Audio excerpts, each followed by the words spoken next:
Rivals since 1893. Penn State has won 40, Pitt 38, and there have been 3 ties. That's closer than an election in Cook County, Illinois.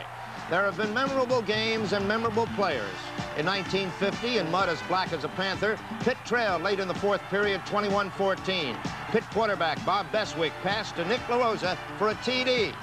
After kicking the extra point, Pitt was penalized for having too many men on the field, and the next attempt missed, and Penn State won it 21-20. In 1976, Tony Dorsett led Pitt to victory and to the national championship. There was revenge in the Panther Eye this year, but the Nittany Lion was resolute. This black ledge to Kenny Jackson pass was State's only TD yesterday, but they hung on in a close game to win it 19-10 to keep Joe Paterno's dream for a national championship alive. Well, depending on what Georgia does today, it certainly sets up a marvelous Sugar Bowl, Bino, doesn't it? Definitely. In 1979 Sugar Bowl, Penn State had 2 tries from the 1-yard line to score a touchdown against Alabama. Joe Paterno said to Jim Tarbin, the athletic director, and his boss, "This time I'm going to score a touchdown." Okay. Jim, I understand you have something for us at halftime. That's right, Jack. At halftime, I'll have an in-depth report on the status of black coaches in major college football. For the most part, it's a story of frustration. Jack? All right, Jim, this is our last week in the studio. Next week, College Football Today will go on location to Austin, Texas for the Texas-Arkansas game. And today, we would like to thank all our studio personnel for the great help they have been throughout this series.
This year, give someone a personal computer from Computerland worth $2,000 or more, and you can also give them a free starter kit, 2 hours of free instruction, and a $100 gift certificate.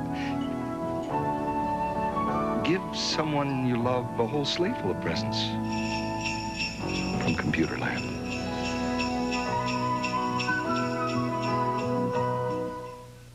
If you want it, I like it. If you really like it, I really like it. we can help you get it. We're GMAC. We want it. We're GMAC Financing. When it's time for that new family car, GMAC can help you get it with financing to fit your budget. It's available right here at your GM dealer. Now at participating GM dealers, get low 10.9 financing on new 82 models. We got The Energizer. Haven't used this flashlight since the last time we blew a fuse. That's about 2 years ago. Hey, still energized. Comparing all leading battery brands after 2 years, nothing outlasts the Energizer from Eveready. Nothing outsnaps it. Nothing outadds, outwalks, outtapes, outshines, outlasts it. Nothing. About 2 years and still energized. The Energizer. Energized for life. long life. Energize me. It's bragging rights time in the state of Alabama, the 47th meeting between the Crimson Tide and the Auburn Tigers. The Auburn football program resurgent under Coach Pat Dye. Tigers have won 7, only 1 loss decisive, that to Nebraska. Alabama has stumbled 3 times, losing the last 2. Paul Bryant's Alabama teams have never lost 3 games in a row in the same season. And you can see losing the last 2 to LSU and Southern Mississippi. So stay tuned as ABC Sports brings you Auburn, Alabama after this word from your local station. Saturday, Hooker goes to the wall to save a kid from the gang, but it could cost him his life. Then, Gopher's in a tight squeeze when he meets the lady who lights up his life on the Love Boat. And a reporter scoops a surprise headline, Fantasy Island is a fraud. What? There's something here. Something wonderful. E.T. glasses have come to your hometown. E.T. glasses showing 4 unforgettable moments with E.T. And where can you find them? Pizza Hut. Just order a medium or large Pizza Hut pan pizza and get 2 16-ounce E.T. glasses for 99 cents. Collect all 4 E.T. glasses only at Pizza Hut. If you could create your very own way to bank, you'd create the right card.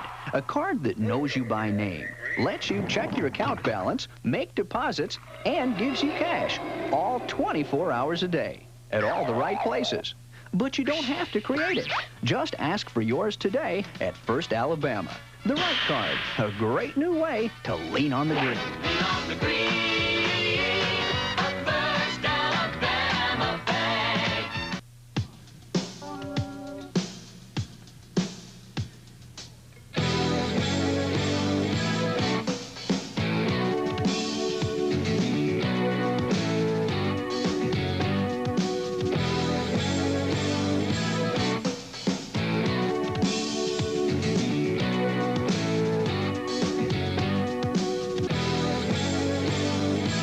Lumber, your building friend for life. WKAB, Montgomery. ABC Sports presents our 20th year of NCAA football. Among the many memories from those years, let's go back 1 year. Birmingham, as Alabama's Bear Bryant coaches his 315th career victory against arch-rival Auburn, breaking Amos Alonzo Stagg's all-time winning mark. Today, many of the same people in the same place, in the same fracas. There is one new face for the Auburn Tigers, 224-pound running back Bo Jackson, teaming with the scat-back Lionel James. They are the prime punchers for Auburn. Quarterback Walter Lewis will lead the Tide offense, one of the most versatile and dangerous players in the country at that position.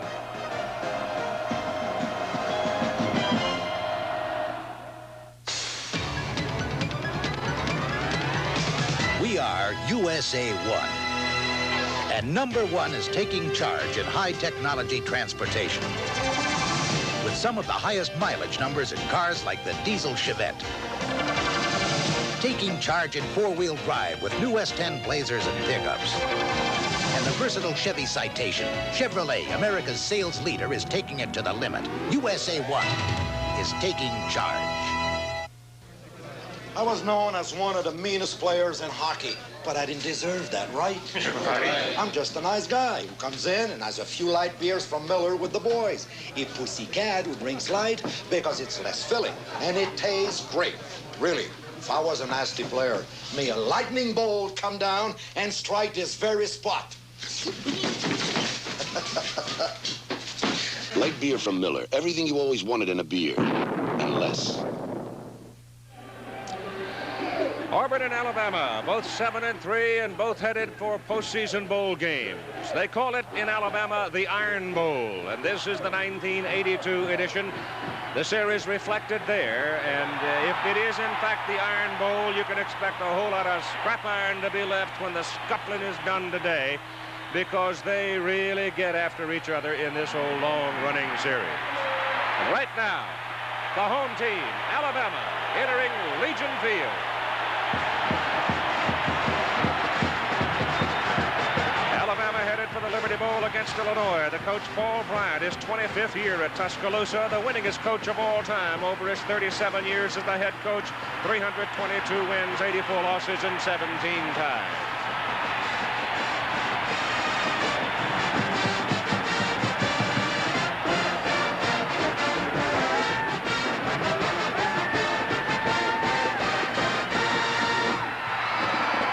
Yeah, he's counting the house. They split the gate 50-50, and now here comes the Auburn Tigers, 7-3, headed for the Tangerine Bowl against Boston College. Pat Dye, the head coach, his second year.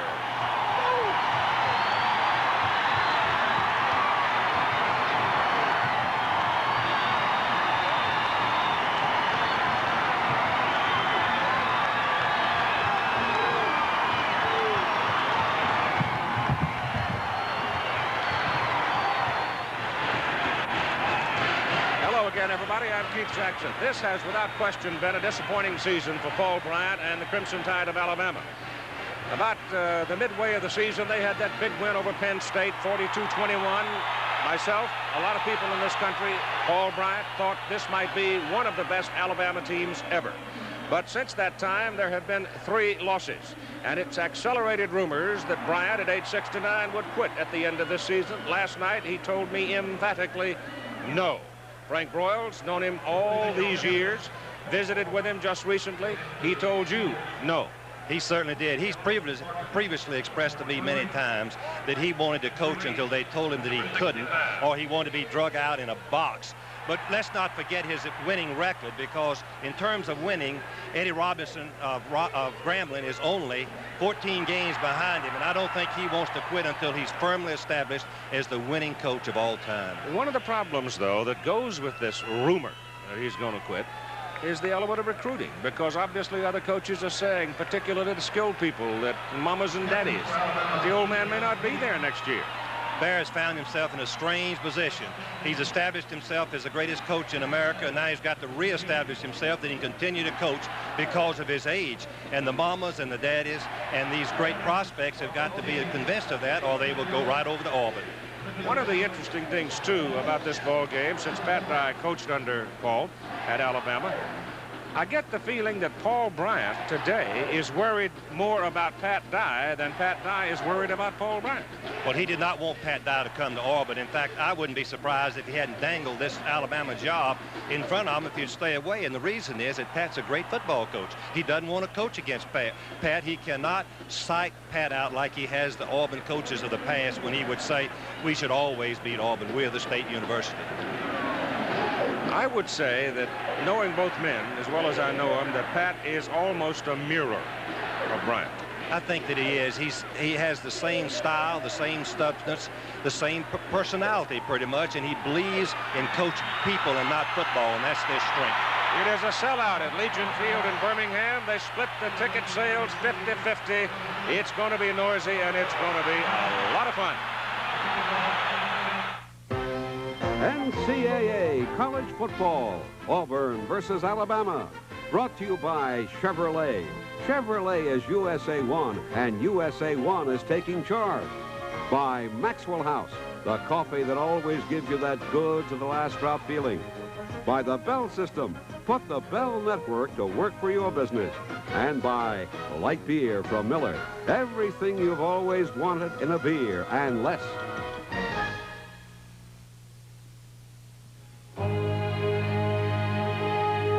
For some people, the words laser beams conjure up images of distant galaxies in outer space. But Xerox scientists saw the laser as a ray of hope for increasing productivity and introduced it into the office. Today, Xerox lasers help make Xerox electronic printers the most advanced information output systems available. They take information from computers and word processors and print it out at incredible speeds. Other Xerox scientists are using laser and electronic technology to develop data entry machines that help computers speed read. They actually translate printed words into computer language 12 times faster than manual methods. while still other Xerox scientists are using laser and optical technologies to bring back images from spaceships like Voyagers 1 and 2. Xerox technology, it's helping increase productivity in offices all over the world and beyond. A look down on the city of Birmingham, Alabama, on a day with the temperature in the low 60s. It is a gray, overcast kind of a day. Legion Field, however, is one of the most colorful places in the country, always when Auburn and Alabama get together. And the Crimson Tide will kick off. Terry Sanders, a sophomore from Birmingham, will hit the ball. Lionel James, a junior for Auburn, waits for it deep in the end zone. There will be no return. Looking now at the offensive backfield, Randy Campbell. They told him a year ago he couldn't play quarterback, but look what he's done. And Bo Jackson, the big freshman from Bessemer, powerhouse of a man. Lionel James, the speedster, little guy, can fly. Ron O'Neal, big fullback, 5'9", 245. Wide out is Mike Edwards, 6'4", 194, big man with good speed. And now we come to the first play of the ball game. Auburn wearing the white. And Campbell sets him up out of the wishbone formation. And they will run the triple option most of the time. But you can expect today probably to see him working some out of the eye. The ball goes to Bo Jackson, the freshman from the 20. He's got 2, out to about the 22. Making the tackle, Eddie Lowe for Alabama, the weak side linebacker. Eddie Lowe is not very big for a linebacker, but what Bear believes in is speed and quickness. Eddie's only 5'11", 190 pounds, but he knows where the football is. He reads very quickly, then he can react and come up with a good tackle to stop Jackson, number 34. And it's 2nd down and 8 for Auburn from their own 22. Same formation, double wide. And the pitch goes back to Lionel James. He's got a big hole. Around the corner, he gets it up to the 27, wrestles to the 28, and there he is stopped by Al Blue, the free safety. The Auburn offensive front shapes up with Ed West, the tight end, 6'1", 245, primarily a blocker. Steve Wallace at tackle, 265, a freshman. David Jordan at guard, 266, a junior. Bishop Reeves, a center, 255, a senior. Randy Stokes, 256, freshman at guard. And Pat Arrington, 263, junior at tackle. War Eagle, they call him.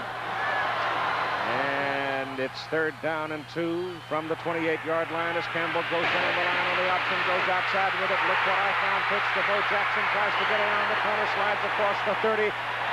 That football almost got loose as Stan Gay, the right side cornerback, brings him down.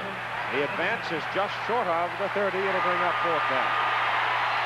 Defensively, Alabama's unit, Russ Wood, Randy Edwards, Mike Rodriguez, Jackie Klein. Mike Pitts, backers of Booker and Lowe, the secondary. Castile, Gay, Colburn, Blue. Now, Auburn won't fool around with it with 4th and a half a yard. They'll punt it out of there. Lewis Colbert, a sophomore from Phoenix City, will punt it. This young man is quite a story. He has a club foot. Doesn't bother it. Fine athlete, gets his kick out of there. Sort of a tail dragger that takes a high bounce and kicks out of bounds. He didn't get a whole lot of yardage out of it, and Colbert was rattled after he came back down to the ground, but no penalty flag. He only got 30 yards. Walter Lewis will start at quarterback, a junior for Alabama.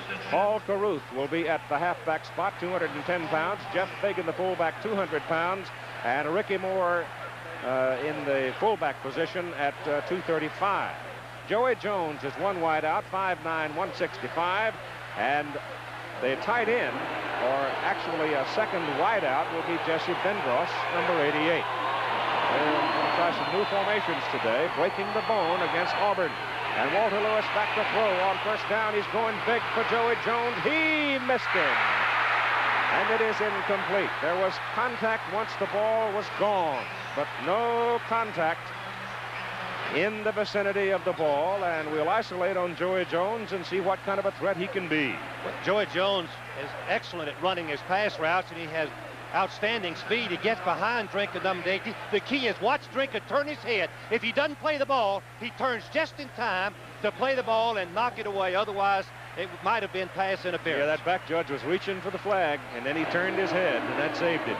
It is 2nd down and 10 for Alabama from their own 40. Out of the wishbone now. And Jones is wide to the left side, and Walter Lewis is out there naked by himself and takes a lick. as he gets it up to the 44. Scott Riley, defensive end, knocks him down. A senior from Birmingham. Alabama's offensive front, Jesse Bendross lining up at the tight end. He is a speedster. Doug Vickers, 248-pound junior at tackle. Gary Bramlett, 252 senior at guard. Steve Mott, the center, 250 a senior. Mike Adcock, 245-pound junior at guard. And Bob Kayavek, 252 a senior at tackle. The ball is on the Alabama 44. It is 3rd down and 6.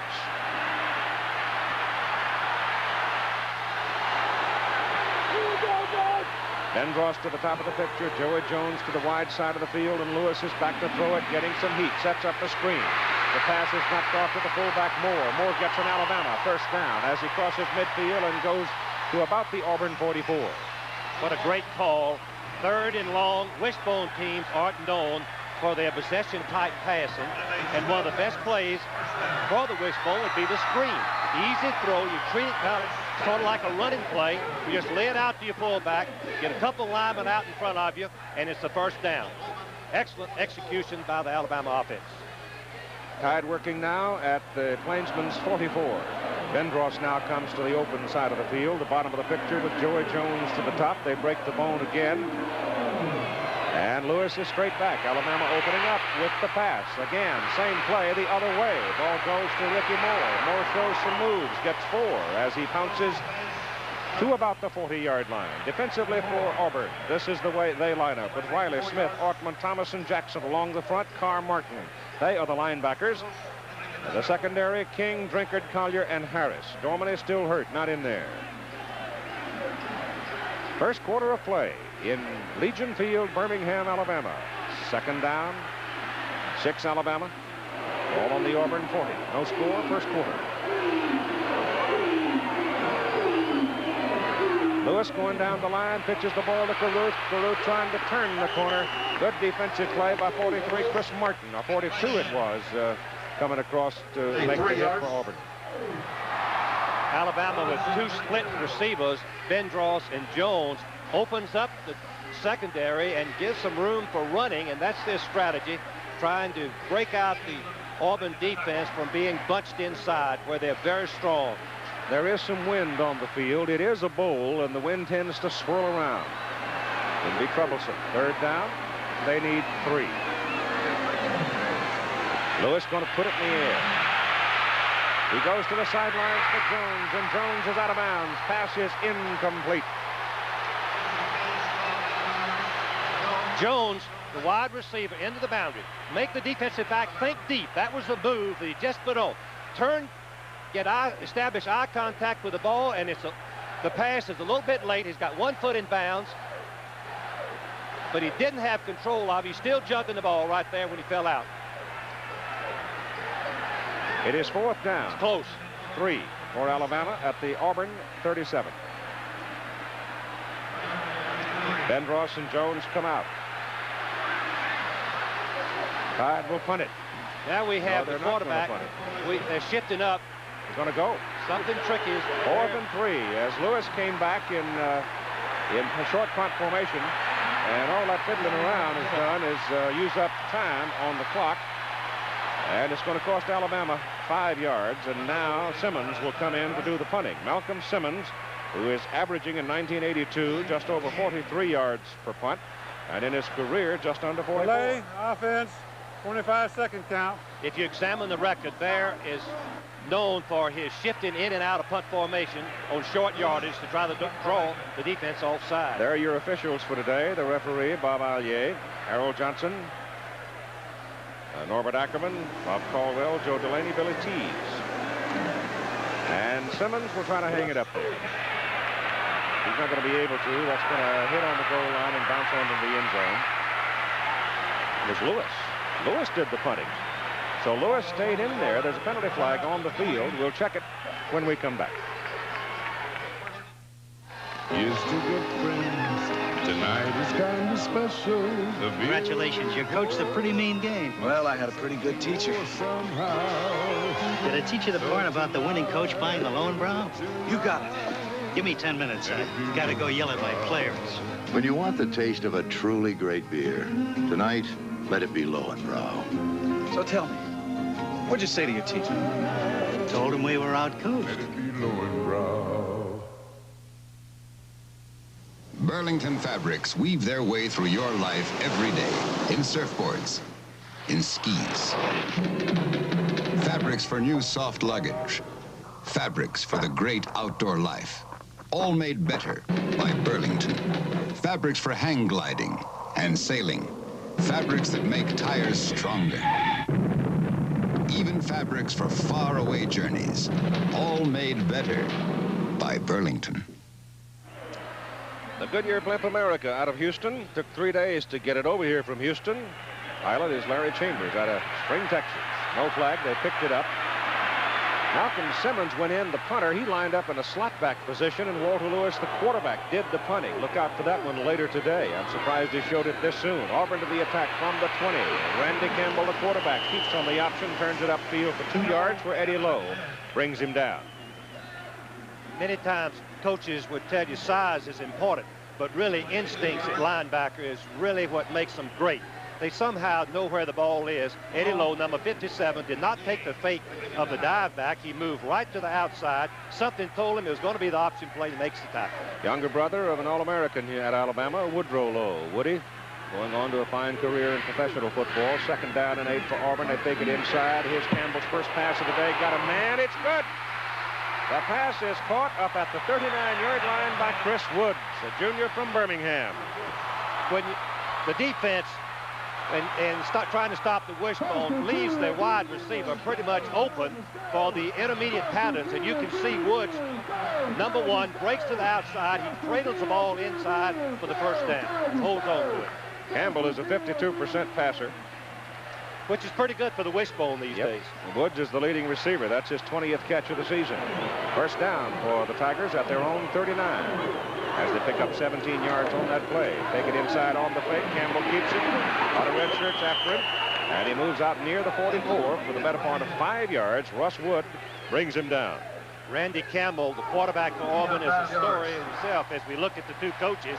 Randy was not able to make the team last year and played split in. A new offensive coach joined Pat Dye's staff, and he worked his way up to the starting quarterback simply because he doesn't make mistakes. Auburn leads the nation in the fewest number of turnovers, 13 for the season, and only 2 interceptions out of 145 attempts. Not too bad. 2nd down, about 6. They go inside with it. And it's out to the 48. Bo Jackson is a freshman, 6'1", 224 pounds from Bessemer. And they really think he's going to be a dandy. Pat Dye says he's the 2nd best talent in the Southeastern Conference, meaning to Herschel Walker. Jackson has tremendous speed. He's running from the right halfback position, meaning he's running to the left, Keith, and it's more difficult to make the cuts for a natural right-hander going to the left. There you see the yardage gained by the 2 leading ball carriers for Auburn. And Lionel James, little guy, but boy, he's dynamite, and he runs very well in traffic. Alabama sets up a 6-man front. They give the ball to James, and they run into a bus. And he stops right about the line of scrimmage. Mike Pitts, big 255-pound senior from Baltimore, makes the stop. It'll be 4th down. And they need a yard. It appears that Auburn will take the chance here. The ball's still on their own 47-yard line. They appear to be go for it. Wishbone attack should be able to make it, but Auburn has not run a play up the middle so far in this ball game. That has been successful. That has been successful. That's correct. Well, I tell you, I think this is the game. Greg Pratt, sophomore, 220-pounder out of Albany, Georgia, comes in and sticks his head in the pile, and it's close, Frank. It depends entirely on the spot of the official, and I don't believe that he made it. I cannot see the spot from here. They will measure. So Bob Allier wants the chain on to make sure it's that close. But that's a considerable risk from your own 48, needing a good yard, trying to stick your head in against an Alabama defense that had been raked over the coals the last couple of weeks. Now the coaching staff, because they have not played all that well. Tommy Wilcox has now come on the field. Tommy has been hurt, didn't make it. So Tommy came out, had a look, and comes right back off, and now timeout is called with 6 minutes and 56 seconds to play in the first quarter. Alabama holds Auburn and takes over the ball at the Auburn 49. I've been hearing the so-called sports expert talk about his realistic home video baseball games. Well, I've played real baseball. And I also played the new Atari Real Sports Baseball, and I like it. Because I can hit and run, steal, pick off runners. Hey, it's baseball like baseball should be played. And who are you going to listen to anyhow? That other guy who just talks baseball? Or a nice guy like me who lives it? New Real Sports Baseball, one in a series only from Atari. Oh, but what about Pittsburgh? Oh, I can't go. The board's waiting. But we're booked to Dallas. You can handle it, Charlie. The trip to New York. When there's no time to travel to meetings, meet through the Bell Network with a teleconference. Save time with a speakerphone. Good idea. Get more done with a fully equipped conference room. Or picture phone meeting service, which lets you see, show, demonstrate. Bell has the knowledge. Well, let's go with your plan. We'll show you how to manage it. The knowledge business. Because they're fun, high school activities attract millions of participants each year. The National Federation of State High School Associations urges your support for these activities so essential in the development of America's youth. Well, let's see if that gamble by Pat Dye and the Auburn Tigers backfires on them now as Alabama gets the ball first down on the Auburn 49. Walter Lewis is the quarterback out of the full wishbone. And Lewis coming left. Good runner. And he's down to the 45 for 4 yards. Greg Carr made the stop, a sophomore from Birmingham for Auburn. Frank, you were noting a moment ago while we were away that Alabama has turned the ball over a lot this year, some, 30-odd times, and it seemed strange that they wouldn't kick that ball on down there and let Alabama have a chance to make a mistake. When a team has a tendency to self-destruct, let them handle the ball on their end of the field. When they make a mistake, you have great scoring opportunities. Most coaches believe in that theory. Joe Carter is now in the backfield, number 46, as they break the bone. And they've got Jones wide out. And Lewis gives it to Joey Jones on the reverse. Auburn played it very well. They force him wide, but Jones has great speed. And Joey's quick feet gets him around the corner as he jukes an Auburn defender and gets a first down for Alabama down around the 33. David King and Tim Drinkers finally get him out of bounds. The reverse play has always been something. When I was coaching against the wishbone, it scared me to death. You have to take off and try to stop the option so quickly that you leave yourself vulnerable. 92 Riley just gets out-maneuvered by Jones, and he turns downfield and makes a nice play. See that big old center Steve Mott downfield throwing a block as well. So it's first down Alabama at the Auburn 33. And Lewis takes it out of the fullback's belly, keeps it himself, gets to the 30 for 3 yards, hit hard by Chris Martin. Christopher nailed him. He's a senior out of Huntsville, Alabama.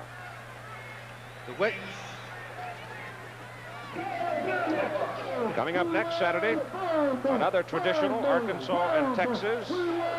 Arkansas headed for the Bluebonnet Bowl, and Texas going to the Sun Bowl, but that's one of those jaw-to-jaw jobs where they, at least for an afternoon, they don't care much for each other. It'll be fun to watch, won't it? Yeah, both teams feel that they can play with any football team in America, and Texas is really on an upswing right now. Second down with about 7. As Lewis gives the ball inside this time, he let the fullback have it, and Ricky Moore, the big sophomore from Huntsville, punches in there and gets another first down for Alabama. And so now the Tide marching along. They're down on the Auburn 22 with 5 minutes and 20 seconds to play in the first quarter and no score.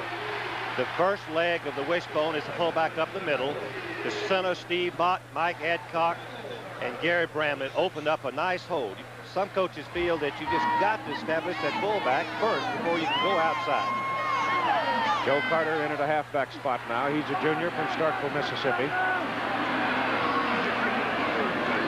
Lewis back to throw it. He's got Jones over the middle, down to the corner, and it is incomplete. I think if Joey Jones had stayed on his route toward the goalpost, he might have broken totally free, but he turned it back into the corner, and the pass was late. The strong move to the inside, as Keith said, was to the goalpost.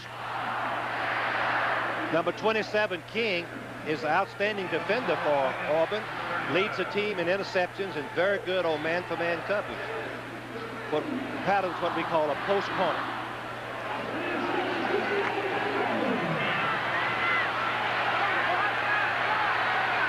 Ben Ross to the left, Jones to the right.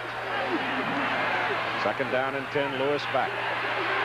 He looks over the middle. He's got a man, Jones. He's out of the end zone. Oh, they give him the touchdown. He dragged a foot. He looked to me like he was going to sail right out of the end zone, but he had to drag a foot down, and it goes for a 22-yard touchdown. Jones is the only receiver on either team that's caught over 2 passes the ball game. Let's see if he is, in fact, legal with the reception. Remember that Jones has to make contact with the ground before he goes out of the end zone. Let's see what happens. He got his left foot down. What a play.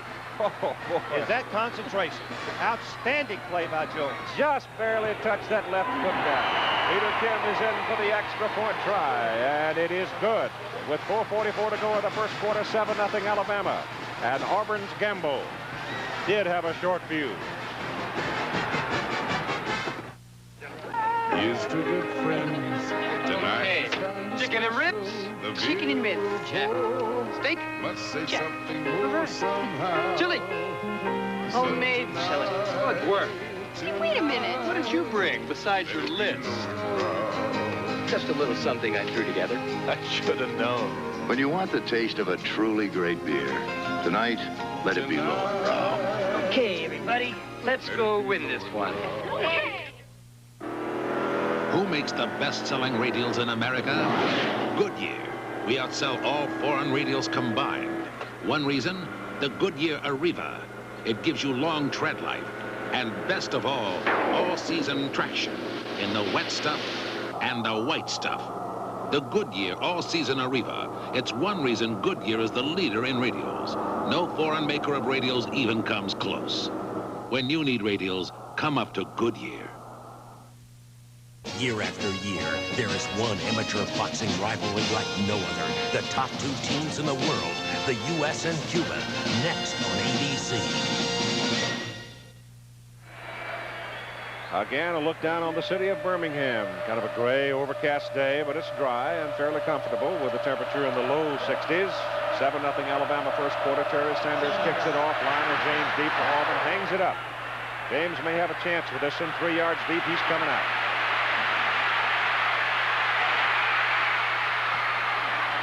And he brings it out just short of the 25. Another look at the Alabama touchdown. Alabama offensive formation is stretching the defense. 2 wideouts, and you can see what happens when you can stretch the defense wide. The middle is open, and you can see how wide open Jones, number 4, is, and he makes a sensational catch, dragging his left foot. 1 foot is all the college rule needs to be a legal reception. Here it is again.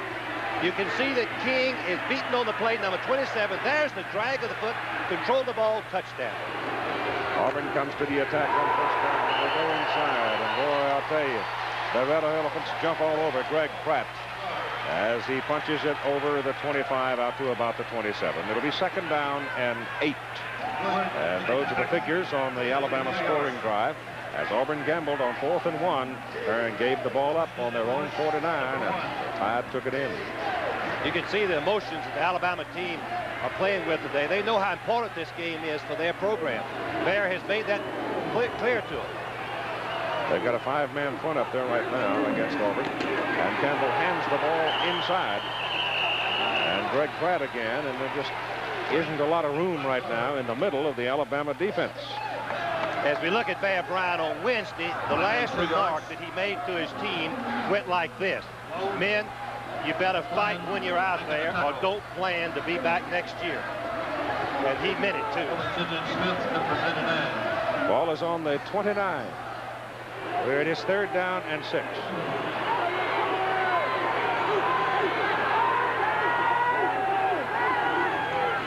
Campbell, stand up. Hopper, no. Pass intended for Mike Edwards.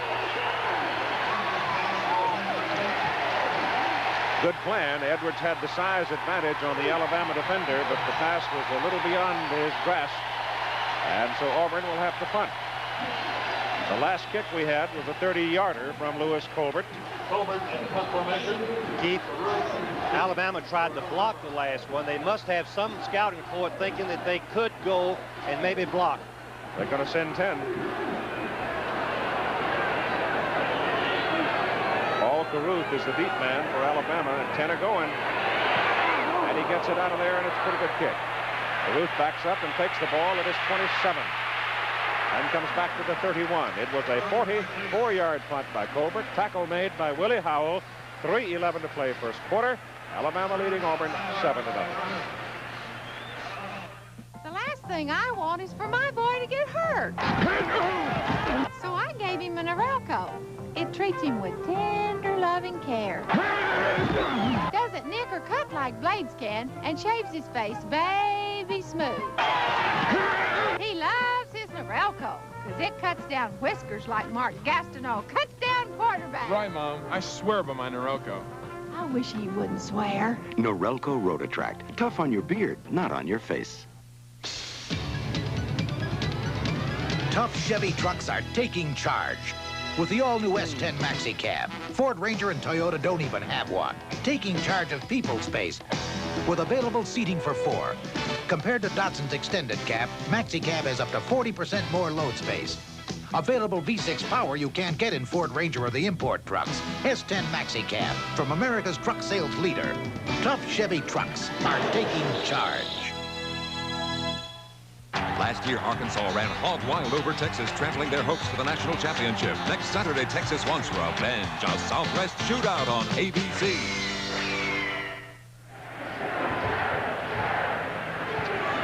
Alabama's football. Call it the 31. And Walter Lewis stays at quarterback with Lenny Patrick in the ball game for the first time with Joe Carter. The fullback is Ricky Moore. And it's Carter up in the slot with Lewis on a roll out left. He'll pull it down, or he'll throw it. He chooses to throw it. And he throws it to Joey Jones. And the little man, 5'9", 165, a junior from Mobile, is suddenly a very big figure in this ball game. Jones had only caught 22 passes. That's just over in 10 ball games, just over 2 a game, but does have a 19-yard average because the wishbone forces the defense to crowd the line of scrimmage, opening up the passing lanes. They have now taken Ben Ross out at the tight end position, and they have put in Jay Grogan, number 27, who goes wide to the top of the picture. And it's a first down for Alabama, just over their own 45, handed off inside to the fullback, Ricky Moore. And Moore hits midfield and just nudges the ball across midfield. Greg Carr, number 54, is just a sophomore, but the Auburn coaches say he may be the best sophomore linebacker they've ever seen. Here's a good illustration of why they say that. He takes on the block, back 71, brings off the block, and makes the tackle. He's an exceptional student as well. Pretty close to straight A. Second down for Craig Turner now, big fullback, 200-pounder or so is in there. Here's Walter Lewis again, throwing this time out of bounds. Ben Ross had come down, going into the ball game as a wideout, and had come down to the sidelines, but Jesse was about 3 yards out of bounds. One thing we should point out that Walter Lewis is probably the best, maybe the equal of any runner that Alabama has. He's also an outstanding passer, and when he rolls out, that puts just a terrible defensive responsibility on the defensive end and cornerback as to whether to come up or lay back. Lewis is now 4 out of 8, 53 yards for a touchdown. Grogan comes out. Ben Ross and Jones now are your wideouts for Alabama. Craig Turner is a very strong, straight-ahead runner. Third down, 4.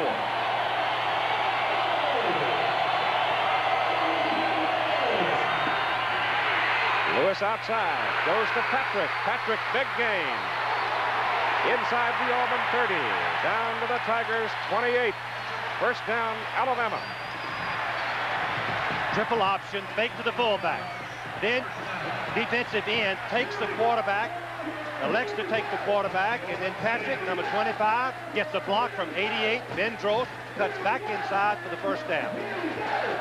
I've been there, Keith, trying to defense the wishbone when you can throw and run off the wishbone. Watch out. Ball is just inside the Auburn 29. 2 minutes to go in the first quarter. Tide leads 7-0. Lewis flips it deep. Joe Carter has the ball. Fumble. Auburn's got it. The ball popped up in the air. It's a foot race to the goal line. And Lewis is after him, and Walter Lewis makes the tackle on Tim Drinkard, saving the touchdown.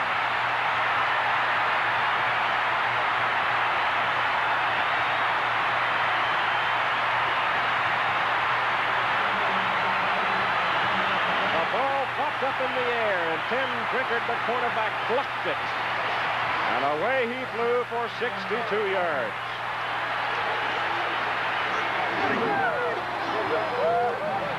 Let's watch it again. Tremendous tackle by one Auburn football player. The headgear hit the ball. Drinkard, number 18, the defensive cornerback. Watch him run. He has a couple of blocks. Lewis, being 4'6" speed, finally catches him, but it's a 62-yard return. And first down, Auburn at the Alabama 14. Let's see if the Tigers can cash it in. They give it to their fullback, Greg Pratt. And Pratt is rolled back from the line of scrimmage. Let's watch the play again. You can see that it's just a pitch back to Carter. The ball bounces right up in the air. Number 18, Drinkard, catches it and runs right down the field. Boy, that's the whole point, too, Frank, that he caught it in the air. In the air. Otherwise, he could not have advanced it. Got a paper sack blowing out on the field, so they have to get that out of the way. There was no gain by Pratt on the play up the middle. Auburn hasn't gained maybe a foot all day up the middle against Alabama. In this game last year, Auburn in the first half missed 3 field goal opportunities and had a pass intercepted by Alabama on the 1-yard line. Second down and 10 from the Tide 14. Campbell's going to throw. Goes for Wood. Too high. Incomplete. It'll be third down and 10 from the Alabama 14. The quick out pattern this close to the goal line is seldom effective because the defense do not have to cover deep and then jump right on the wide receiver and covering very tightly, and that was the case. They've marked that ball closer to the 13 now. So they moved it up at least a foot and a half from where they had it marked before. Auburn running about 37% on third down conversions over the season. They run a little delay to Lionel James. And touchdown. Great blocking by the Auburn offensive front.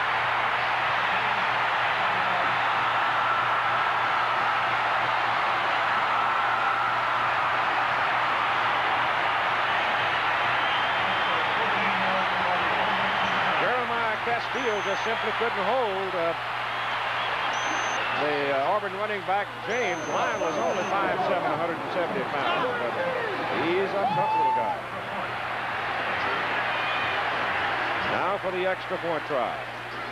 Al Del Greco, a junior from Key Biscayne, Florida, picks it up and through.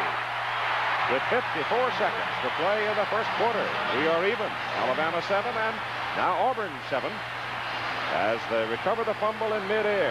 Tim Drinkard runs it down to the 14, and Lionel James took it in, and here's the play. Fake pass and run. Then you let the lineman cross the line of scrimmage and invite him and block him outside. You see what a beautiful hole, big hole. Pat Arrington, and then a great block by someone, number 64 from Auburn, who is just a freshman, by the way. Block. And James takes it in for the touchdown. Here from the ground level, watch the blocking. Invite number 98, Klein, to cross the line. He takes himself out of the play. That's what creates the hole. Then the leading block, 64, leading right through there, makes a key block. And James, number 6, takes him right in for the touchdown. Number 64 is Randy Stokes. When you cross up the defense, it's risky, but it worked that time, Keith. Del Greco will kick off for Auburn now. Joey Jones and Paul Carruth are the beat people for Alabama. So the Plainsmen get on the board with 54 seconds to play in the first quarter. Del Greco hangs it up there. And Carruth They'll come back with it a yard deep in the end zone. Oh, look at this. Fine return by Paul Carew. He, to me, is a lot like Major Ogilvy was at Alabama. Not a whole lot of speed, not flashy. He just ran the ball north and south. That's what Carew does. But he has a willingness that forces you to play him tough. Every good football team has players like Carew, what we call winners, mean they do the best they can on every play. So that return from a yard deep in the end zone out to the 33, and Ken Coley, a senior from Birmingham, is in at quarterback now for Alabama. Coley more a runner than a thrower. But very good on the triple option. Going to put it up. Loops it downfield, and it is incomplete. Making a try for the interception for Auburn, but nothing there. It was Mark Dorminey, who has been hurt, number 46, but who is back out there now for Auburn. And it could be the Miami-Tampa Bay war on ABC's presentation of Monday Night Football next Monday, and followed on Thursday by one out on the West Coast that has a lot to it, the San Francisco 49ers and the Los Angeles Rams. Both of them at 9 Eastern Time. From the Alabama 33, second down and 10. Coley keeps it. Ken Coley has had 3 knee operations during his playing days at Alabama. But this is another one of those ball players that just won't quit. And there's a fellow right there that won't quit, Pat Dye, who is exhorting his Tigers. Coaching constantly. As a rule, 3rd and long for Alabama is a running down. Just the opposite of what we've been watching all year with teams that stress the passing game. 3rd and 6. Coley keeps it. Got a first down. Ken Coley goes to the Auburn 49. Chuck Clinton brings him down, a junior from Pensacola. We just witnessed the quickness of Coley, the quarterback. Keith mentioned that he is very good on the option play because he is fast and quick. And the first quarter is over at Legion Field in Birmingham, with the Crimson Tide and the Tigers all even at 7.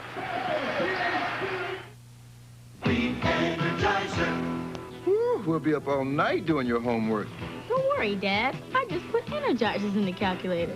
Of all leading battery brands, nothing outlasts the Energizer from Everready. Nothing outsnaps it. Nothing outadds, outwalks, outplays, outtapes, outshines, outlasts it. Nothing. The Energizer even outlasted Dad. Energizer. Energize your life. Long life. Energize me. I do one thing. Number 40, $50. And when you concentrate on one thing, and $180, you can be the best. Now, do you want to bid $200? Sold $200 to the lady. Just like Kentucky Fried Chicken. They concentrate on chicken. Chicken done right. Is that all you got to say? Nope, it's fresh, tender, tasty, delicious. My favorite dish is Kentucky Fried Chicken. It's finger-licking good. Kentucky Fried Chicken, we do chicken right. Some people save Mr. Goodwrench only for big jobs. Me, I'm a professional myself, so I see him for even simple jobs, like brakes. A good technician doesn't just slapdash a job together. He keeps his eyes open. Look what we spotted. Yeah, trouble. We better fix it now. Could head off big trouble later. And big expense. Keep that great GM feeling. Mr. Goodwrench, he's a pro. With genuine GM parts. John Houseman for the investment firm of Smith Barney. Buy low, sell high. Every investor's goal. But the astutely managed portfolio strikes a balance of the right investments. It should anticipate any eventuality. Smith Barney. They make money the old-fashioned way. They earn it. We start the second quarter. 7-7 ball game. Alabama's ball. Auburn 49. Alabama's second unit in. Along the front, it's Beasley, it's Holcomb, and McQueen, Jackson, Sissom, Ivy. So the Bear doing what he has done through all the years when he has had the depth. He plays them. And when they get down to the fourth quarter, He's got more fresh folks. Normally. There are your numbers off that first quarter of play. See that Alabama had the upper hand in every category. Auburn was not able to do much offensively. They need to get their offense going and get some good field position. One of the officials is having an ankle tape, so we've got a little timeout here for him. Keith, you mentioned about Alabama playing so many players. It's quite common that they do this for a number of reasons. One is the freshness in the fourth quarter. Another is morale. It gets a lot of people to play, helps the practices during the week. All right, we're ready to go now. Bob Allier sets the ball, and the clock starts. The first play of the second quarter. And Ken Coley is the quarterback. Maybe checking off. Long count. Rides it off to his fullback. On the fullback, Ricky Moore is loose for a big gain. Inside the Auburn 30, down to the Tiger 28 goes Ricky Moore. Boy, he's a big one. He stands 6 feet, but he weighs 235 pounds, and he can rumble. He played a lot as a freshman last year. You can see the blocking of the wishbone when the outside people start thinking quarterback and pitch. The fullback opens up, and a good block by Grogan, number 27. Right there, you can see the wide receivers for Alabama and wishbone teams have to be good blockers as well as ability to catch the ball. Caruth is now in at the halfback, the left half spot, replacing Lenny Patrick for Alabama. First down, ball just short of the Auburn 28. Coley down the line. Here's the reverse. Gendros with the ball, gets a good block, turns it back around the corner, and then pays for it at the Auburn 25. I'll tell you one fella in that Auburn secondary who is a hitter, Frank. A sophomore out of Fairhope, David King. At number 27 will lay a lick on you. King started as a freshman. In fact, he made the starting lineup before the first game for the 81 season. He started every game since, number 27. Good quickness, good tackle. Second down and 7, Alabama, Auburn 25. Alabama trying to break the 7-7 tie in this possession. Get that ball off inside again to fullback Moore. And Moore's got the ball at the 22 for 3 yards. So they'll be looking at third and about 5. Doug Smith, the left defensive tackle for Auburn, is 6'6", weighs 265. Altman, the guard, is 6'2", 263. Thomas, 6'5", 267. So that middle is for Auburn is very big. Doug Vickers comes back in at the right side tackle position for Alabama now. The junior from Enterprise, Alabama. Throws the ball at the Auburn 22, third down. I call it 4, long 4. Coley on the option, hands inside. And it's Ricky Moore again, the fullback, carrying to the 19, possibly the 18. If he's got the 18, he's got a first down. Very, very close. Moore now has carried 5 times in the game. And Ricky's got 39 yards.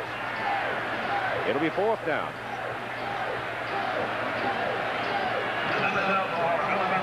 And they need the better part of a yard. And Alabama calls timeout with 13 seconds to go in the first half. And the score tied at Legion Field in Birmingham at 7-7. I'm about to show you something new for Intellivision that will revolutionize the way video games are played and compared. First, here's a popular Atari game. Now don't look.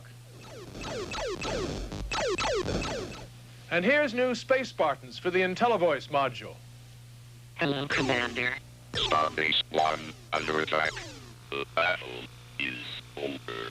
New IntelliVoice. Now that Intellivision talks, you can tell the difference with your eyes closed. End of shift, the new day's dawning. Partner's late, but the coffee's warming. Here's the way you share your morning. Maxwell House and you get that Joe, I'm sorry to come late on the this. last drop feeling. With Maxwell House, only Maxwell House gives you good to the last drop feeling. You got Maxwell House. Olympic great Teofilo Stevenson and world champion Tyrell Biggs battle. Bikers attack the grueling course at Carlsbad. Plus, Elaine Zayak and Scott Hamilton dazzle today on ABC's Wide World of Sports. Alabama owns the ball at the Auburn 19, 4th down, yard to go. They've done pretty well on 4th down conversion tries this year, 80%. Didn't do it that time. Gave the ball to Craig Turner, who has become something of a specialist for them in short yardage plays, and he just didn't make it. Number 28 came up out of the secondary, Bob Harris, the strong safety, big strong fella at 6'2", 205, and he just flat nailed him down right at the line of scrimmage. Keith, that's a crucial play. When you stop a team on 4th and short yards close to your goal line, it has sweeping effects on your morale, your momentum, and the motion of your football team. Harris, number 28, strong safety, outstanding football player. Many say he's an All-American player. Watch him make the play. He reads it quickly, and he crashes right through because there was no threat of the option as Alabama had left the wishbone, gone to the I formation. And back to the live action as Auburn goes to Bo Jackson, and Jackson goes into the middle from the 19 to the 21 for 2 yards, 2nd down and 8 coming up. Pat Dye gambled on 4th down. Alabama scored from 49 yards out. Now Auburn has withstood an Alabama gamble on 4th and 1, disdaining the field goal. And here's the pitch to Lionel James. James, who scored the Auburn touchdown, gets around the corner and up to the 24. Emmanuel King in at the defensive end position now for Alabama makes the tackle. In the running department, Alabama with 112 yards in the ball game so far. Auburn with 43. And Keith, we should make the point that Auburn has left the wishbone there in an I formation with Jackson at fullback, James at tailback, and 2 tight ends. Having Jackson at fullback, as Pat Dye said to me yesterday, they hope they can pop the big guy through there quickly. But Alabama being so fierce in its rush, they'll sometimes overrun him.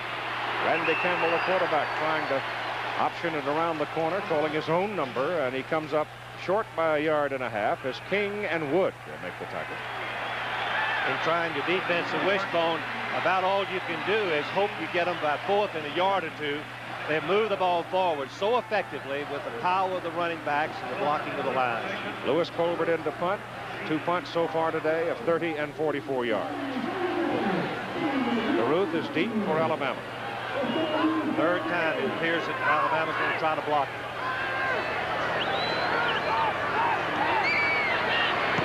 He gets it off, and it's a dandy. Ooh, that's a good kick. DeRuth all the way back to his 16 and down at the 20. 57-yard punt, and obviously that's the way the wind was swirling that time. Certainly Auburn needed a great punt. Coaches realized that the kicking game can flip the field over and establish field position for you, where Alabama is now handling the ball deep on their end of the field. U.S.-Cuba, amateur boxing. Boy, that's always a good one. We have a little trouble with the Cubans in the non-Olympic years, but it's still a matter of growth for our young people, and we're beginning to assemble now some outstanding young amateur boxers. USA-Cuba coming up right after the ball game. Keith, those amateur boxing matches are really fun to watch. A lot of spirit, a lot of enthusiasm. Walter Lewis, the Alabama quarterback now, and time is called by Alabama with 11 minutes and 21 seconds to play in the first half. They have 1 timeout remaining as Lewis comes to the sideline. Paulatuck, the Arctic Circle. The winters can be 10 months long and 50 below. So people stay home and watch a lot of TV. Maybe that's why the Takiak family chose the only TV to win an Emmy for its beautiful picture, the Sony Trinitron. But maybe the Takiaks chose a Sony because the nearest TV repair man is 250 miles away.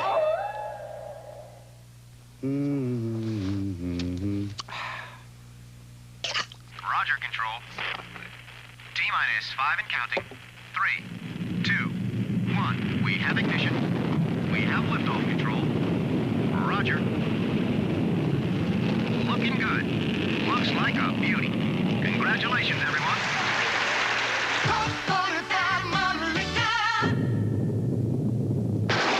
It's a dynamite taste. Nearly 3 million fans attended NCAA Division I AA football games in 1981. The Division I AA membership has grown to 92 teams for the 1982 season. The division championship will be determined December 18th at Wichita Falls, Texas. Lewis Colbert. AA football games in 1981. The Division I AA membership has grown to 92 teams for the 1982 season. The division championship will be determined December 18th at Wichita Falls, Texas. Lewis Colbert nailed a 57-yarder. That equals his longest run of his career so far at Auburn. Right now, Alabama's got to go to work, and they've marked him down at their own 19. Walter Lewis back in his quarterback, and he's going to throw it. And he comes over the middle with it to Bendross. And Bendross is out to the 37 for a first down. Dennis Collier hit him hard, but Big Jesse just tucked it away. Hayden Fry at SMU is the first coach that used two wideouts in the wishbone attack. It spreads the defense. You see what happens when you get speed at those wideouts, and Bendross, number 88. Look how wide open he is across the middle. Lewis lays it right in for the completion. Number 24 is in the Alabama backfield now, Mickey Ginyard. Ball Bryant continuing to shuffle his players in. They move it from near the 37. Lewis, the quarterback, keeps it, turns it inside, and he runs it to the 43. Quincy Williams, a junior from Douglasville, Georgia, makes a stop on it. With two split receivers and a full house backfield in the wishbone, I should make the point that you lose a little bit of your running strength right up the middle. You don't have that tight end to block you. As we look at the pass rush so far, Alabama is just really, really putting it on them, but Auburn had one big play, the recovered fumble in the air. Second down, 4, near the 43. Lewis back to throw. He's got Patrick to the left. He goes to Bendross. Jesse's open and got it. And first down, Alabama at the Auburn 26.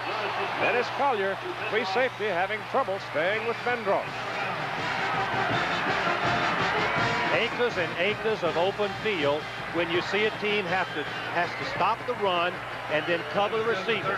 Watch Bendross. You don't see anybody in the picture. He is wide open until finally the safety man. Look how wide open he is. The safety man, Collier, has to come from over the football and try to cover him, an impossibility. Jesse comes limping off the field now. Lewis passing 6 out of 10, 102 yards. Bendross comes off the field limping. From the Auburn 26, first down, Alabama. Lewis. And Lewis, the fullback, inside Craig Turner. And Turner takes just over the 20. Greg Carr, number 54, as we've already said previously, is an outstanding linebacker. He can run to the right and left as good linebackers, but when the play is up the middle, he's got to take on the player. The blocker many times, as he does right there, he gets under the shoulder pads. Good linebacker, and then comes off and makes the play. That's an outstanding defensive play.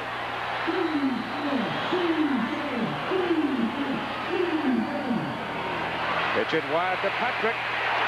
Patrick is spun down behind the line of scrimmage, and number 28, Bob Harris, the strong safety, penetrated to make the play. Bobby was playing almost a defensive end position once the play broke. Strong safeties can be a key personnel on your defense because they are a combination linebacker, end, and cornerback. On that occasion, he just penetrated immediately. It wouldn't be blocked.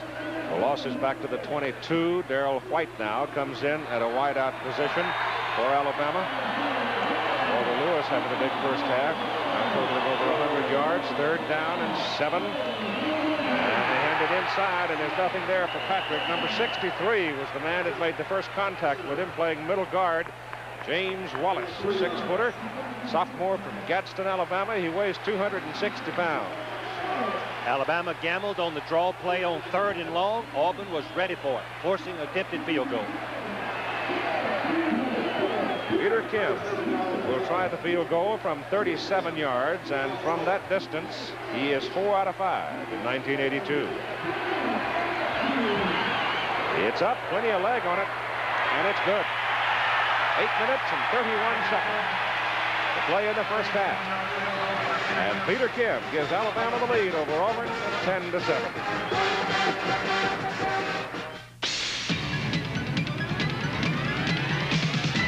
We are USA 1. Taking charge by unleashing a Chevrolet the competition can't touch. Camaro, flat outselling every other 2+2 sports coupe on the road today. And now Camaro is led by a new standard 5-speed, 5-liter Z28. The hot-selling Chevy Camaro. It still leaves everything but its shadow behind. USA 1 is taking charge. When a business grows, it often grows out of control. Simple procedures become gigantic problems. Things like billing, filing, and shipping become too big to handle the old way. Why not get one of IBM's low-cost small computers like DataMaster? It puts you back in control, and it can grow. Here's to a great future. As your business grows. Year after year, there is one amateur boxing rivalry like no other. The top 2 teams in the world, the U.S. and Cuba, next on ABC.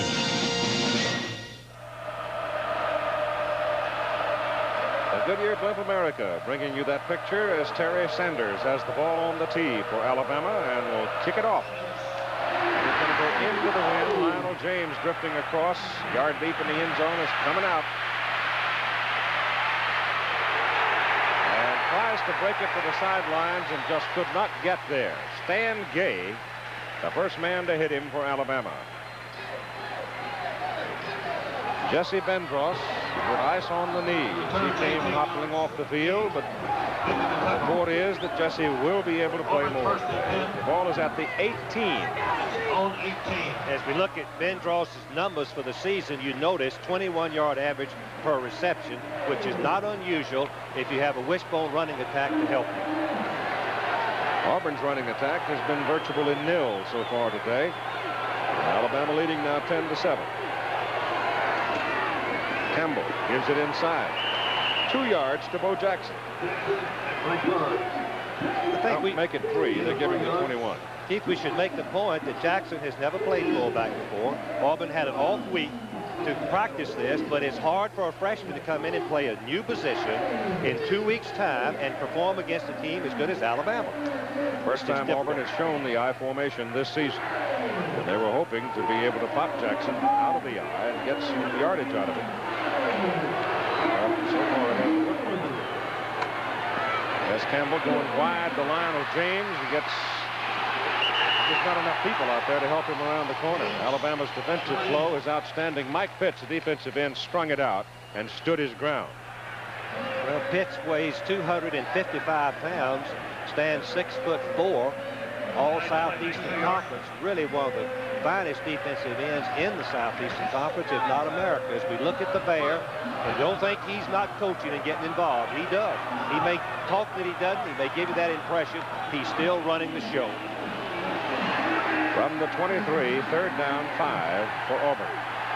Alabama now totaling 228 yards on offense. And Auburn 67 prior to that play, which is good to the 29 and close to a first down with Bo Jackson carrying. There's the difference so far in this ball game offensively.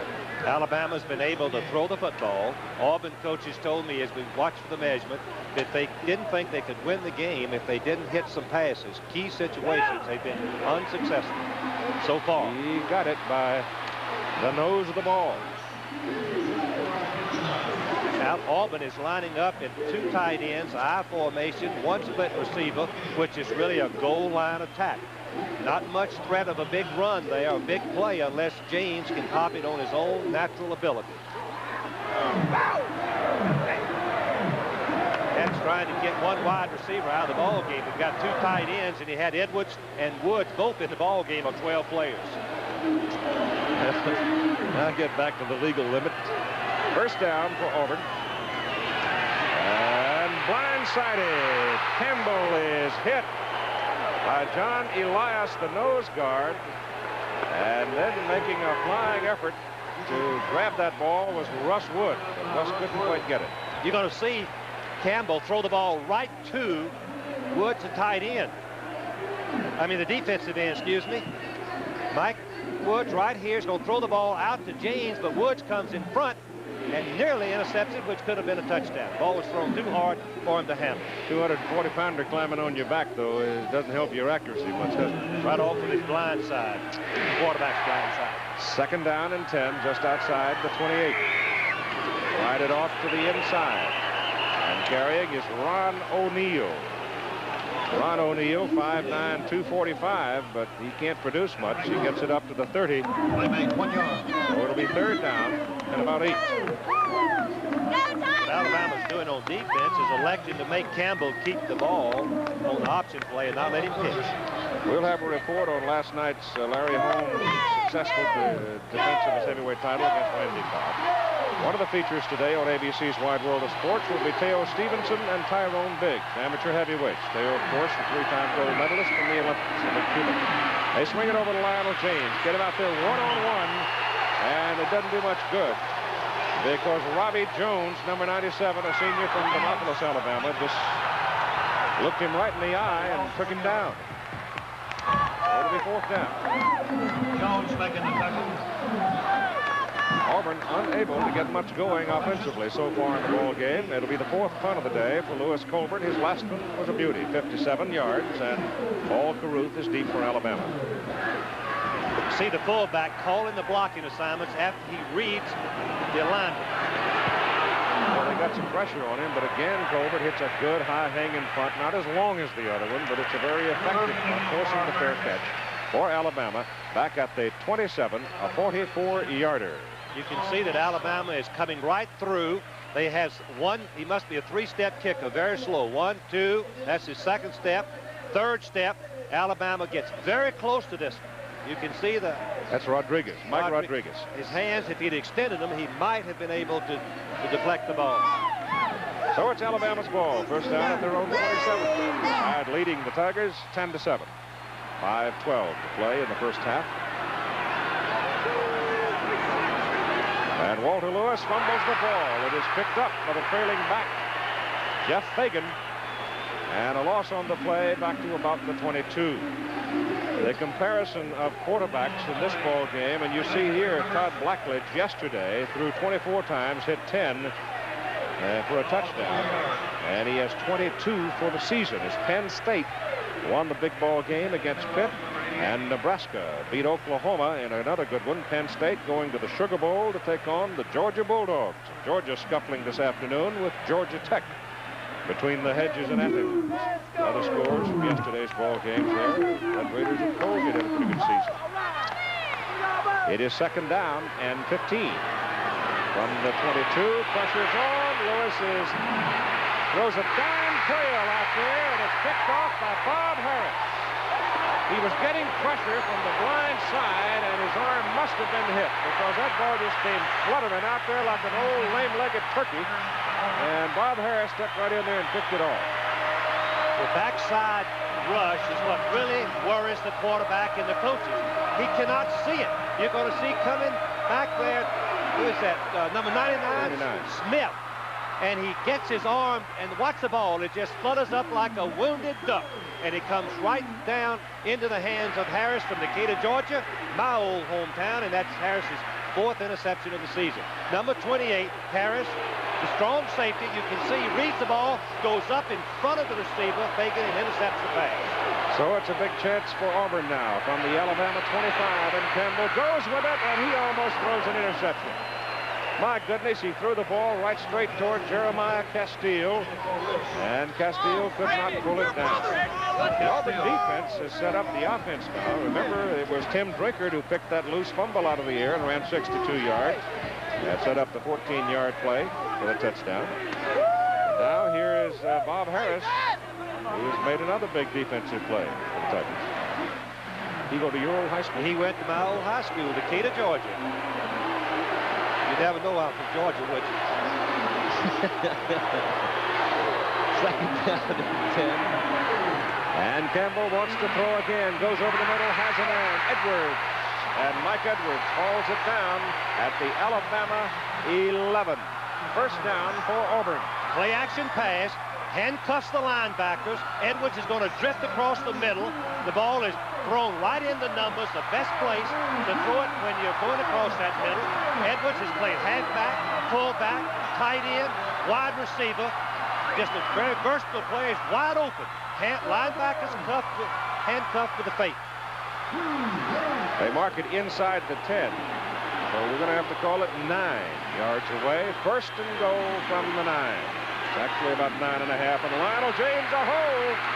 And James almost loses the ball as he is hit, but he has enough of a handle to take it down at the 4. Jeremiah Castile, left side cornerback, hit him hard. That's a big pickup on first and goal. They got a little more than 5 yards on it. Good blocking by Jackson, the right halfback, the freshman, and also the fullback, Neal, clearing the path. Alabama leading 10-7 with 3:15 to go in the first half. And Auburn trying to regain, or trying to take the lead for the first time. Second down and goal inside the 5, handed off up the middle of the fullback, and he surges down to about the 2.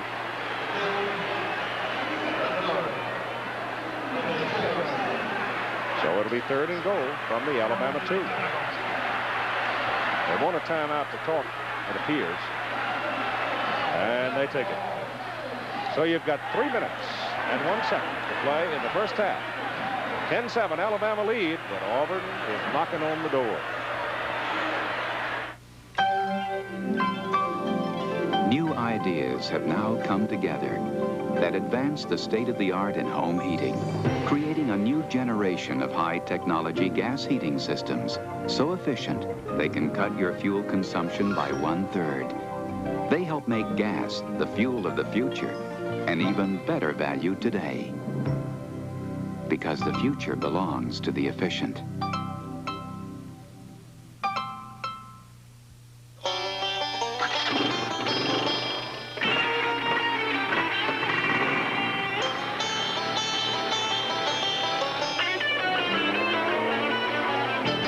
When it comes to three-wheelers, the choice is simple. Whether you're picking for work or picking for play. Just pick the Honda ATC. Follow the leader, he's on a Honda. Last year, Arkansas ran hog wild over Texas, trampling their hopes for the national championship. Next Saturday, Texas wants revenge. A Southwest shootout on ABC. Clouds continue gray, kind of heavy, but no rain so far today. Now here comes Auburn on third down and 2. Tommy Wilcox is on the field and has been out there in the Alabama secondary, in case you were curious about it. The All-American. They're going to go out of the wishbone, and Campbell down the line, turns it, keeps it to the goal line, touchdown.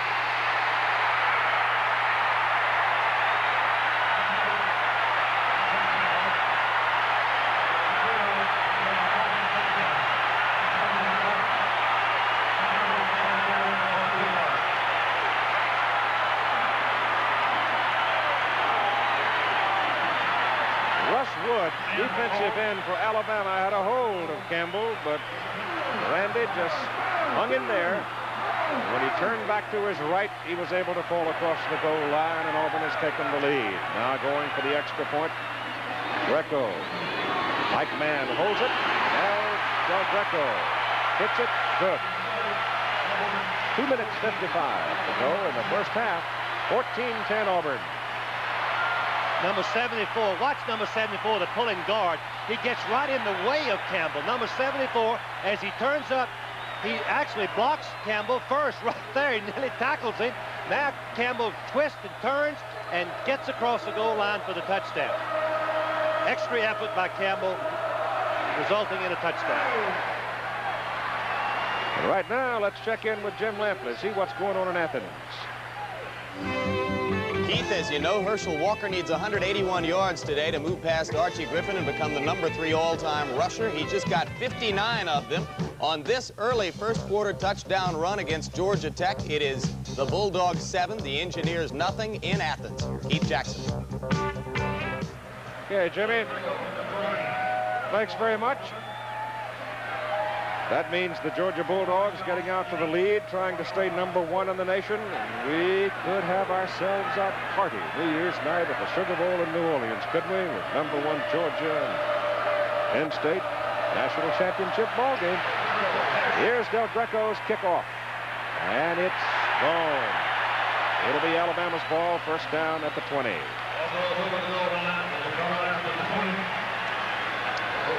Well, it's the Auburn defense that has presented the opportunities for the Auburn offense. As we look at the numbers, that's what Pat Dye, that's how he started the season. He felt his defense was good. His offense was just young and inexperienced, and a good kicking game. Let the defense get the field position for you, and that's what's happening. Ken Coley, the Alabama quarterback for this series now. First down, Alabama at the 20. Auburn leading 14-10. And the ball is given to the fullback, and Ricky Moore. He is up to about the 23. Alabama has lost 22 fumbles and had 10 passes intercepted, 32 over 3 a ball game, and that's far more than Bear Bryant's teams usually give it away.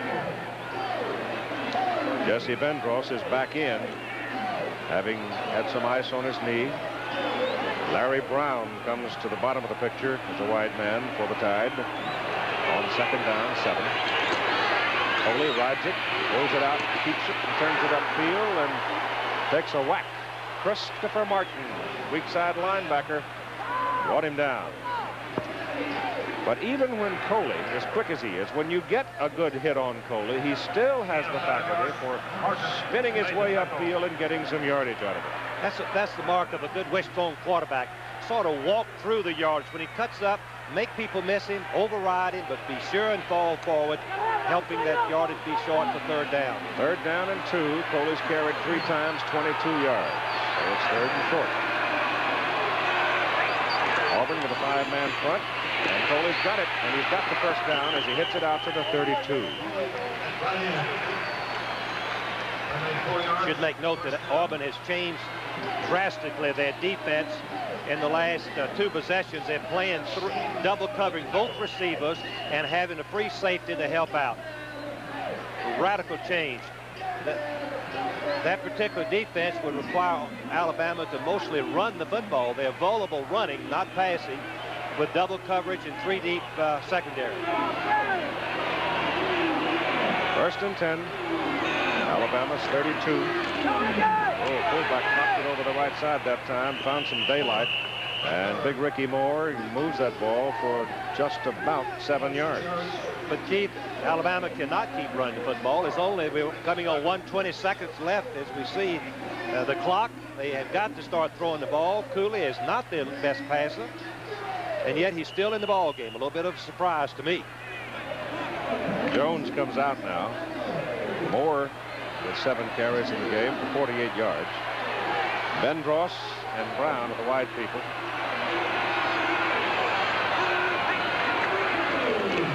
Coley keeps it and gets it up to the 42. Now you've got about 45 seconds to go in the first half. Alabama has only 1 timeout remaining in the first half. They're looking to see whether or not he's got his first down. If he got it out close to the 42. Keith, you would think that Bear would want Lewis in the ball game.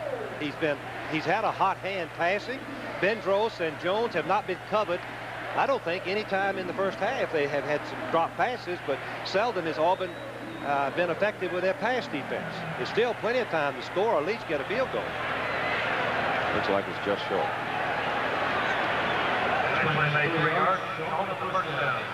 Just short.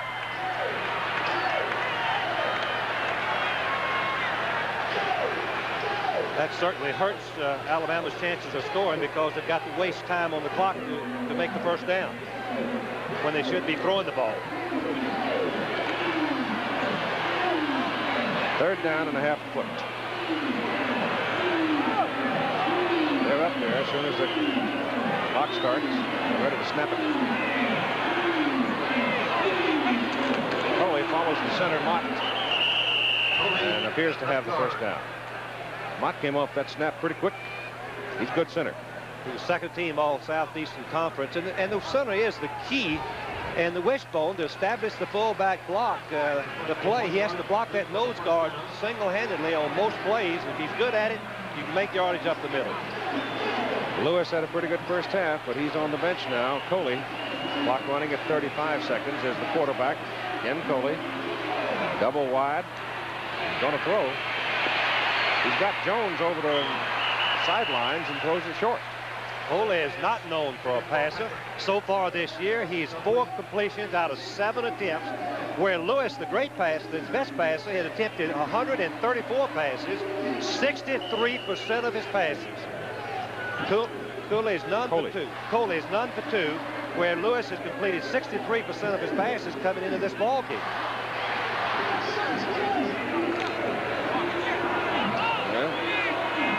He's got his reasons, but gave him this they escaped me. He's going to let him play it. Auburn leading 14-10. 25 seconds to go, and Coley back to throw on 2nd and 10. Again goes that same pattern a moment ago, except this time it's Darrell White in at the split-end position, and the senior out of Tuscaloosa makes the grab.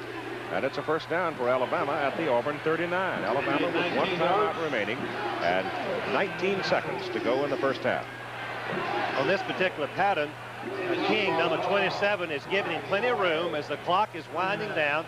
If they're going to complete it in front of the defensive quarterback. Alabama has spent its last timeout. So while we're waiting for play to resume, let's take a look at the Auburn campus. And we have solid motor ignition and liftoff. Auburn University is proud of Hank Hartsfield and T.K. Mattingly, 2 Auburn alumni who piloted the Space Shuttle Columbia flawlessly through her 4th mission. Outstanding. Auburn was a friendly school. The students were down to earth, at least the ones I associated with, loved to have fun and also worked hard. I had a good time when I was in school. I suspect it'd probably be good for other folks. I would like to see my kids go there. In the land-grant tradition of research, instruction, and public service, Auburn University is reaching into the future. 19 seconds to play in the first half. Alabama owns the football, first down at the Auburn 39, with the running quarterback Ken Coley in the ball game, and he just completed a pass to Darrell White for the first down. 14-10 Auburn lead. Ross is wide to the top of the picture. Coley almost falls down coming off the snap. He's in some pressure now, and he's going to run it. And he hits the chalk back up around the 40, just outside the 40. Well, he's out of bounds, and he's going to lose about 1.5 yards or 2. The man that was making life miserable for him is big 99 Doug Smith and 98 Gerald Williams, a pair of defensive tackles, Williams being a freshman. Glory be, Frank, you ever see so many big freshmen? 6'4", 269, that one. That's your halftime coming up. Very interesting report relative to black coaches in college football. Walter Lewis now is in at quarterback. 12 seconds to play in the first half. 2nd down and 12. And Lewis straight back. He's very quick. Oh, he's got Bendross in the end zone wide open. He hits White on the sidelines and gets a first down. He didn't see Bendross. Bendross was all by himself hollering, "Ooh, look at me!" And he never saw it. Here's Bendross. You can see he's going to cross and go out to the right. And when Lewis scrambles to the left with his quickness, number 47, King, runs all the way across the field. Number 27, I don't know why he did this. Look how wide open he is for a touchdown, but he couldn't get the ball back to him, or he didn't see it. White was shaken up on his catch. Darrell White getting the first down for Alabama at the Auburn 15. White's just going to get over close to the boundary. If he can catch the ball, he wants to get out of bounds. Stop the clock as quick as you can. Get out of bounds. Now Alabama has a field goal opportunity. White coming off the field, and a 33-yard kick coming up by Peter Kim, with 2 ticks remaining on the clock in the first half.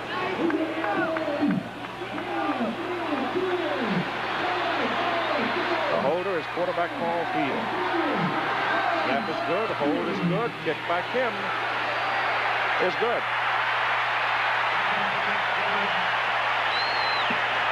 And So time runs out in the first half as Alabama gets a 33-yard field goal, the second by King today, but Auburn leads at halftime by 14-13.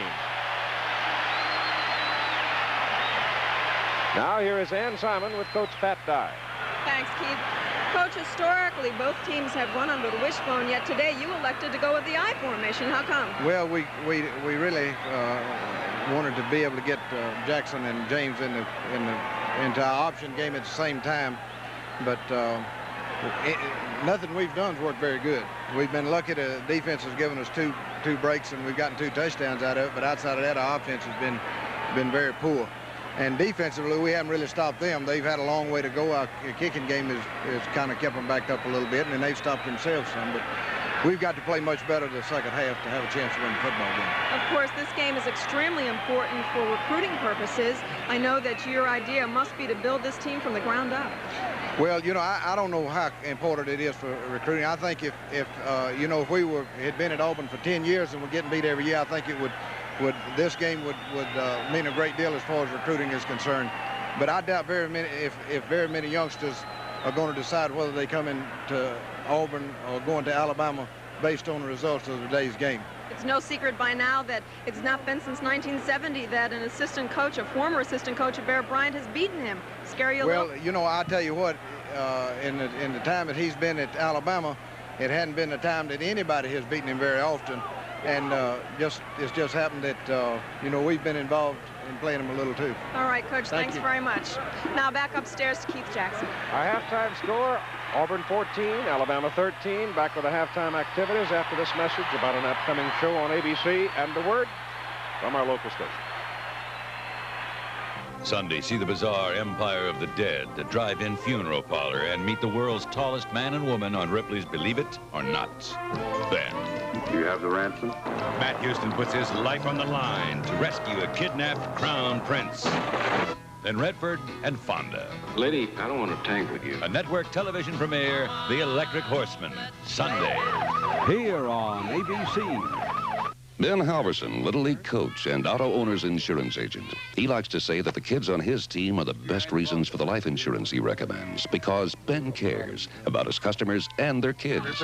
That's why he designs each life policy to the needs of each customer. I'm Ben Halverson.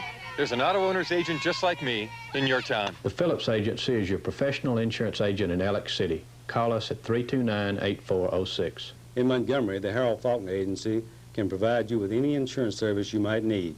Most automobile owners aren't in the habit of placing a glass of water on their engine hoods to test the smoothness of the engine. However, the automotive professionals at Wright's Bumper to Bumper believe that a car that is properly maintained and serviced regularly should support a glass of water on the hood without spilling a single drop. Quality car care doesn't just happen. It begins with professional service and quality auto parts. Wright's Bumper to Bumper challenges you to quality automobile service. Doesn't your car deserve it? Wright's Bumper to Bumper, 1129 Adams Avenue, Montgomery. WKAB, Montgomery.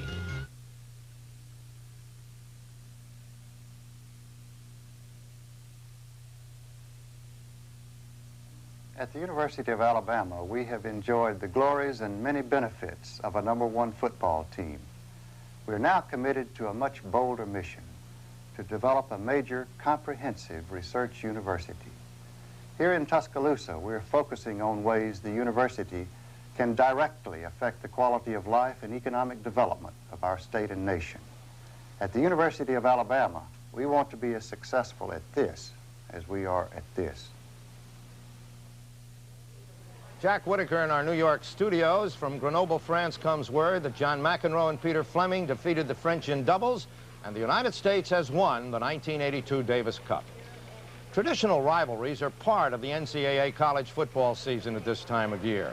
And yesterday, 2 games which certainly qualify under this heading took place. Pittsburgh against Penn State, Oklahoma against Nebraska. And they are part of our Fireman's Fund Flashback. Today's Fireman's Fund Flashback is brought to you by Fireman's Fund Insurance.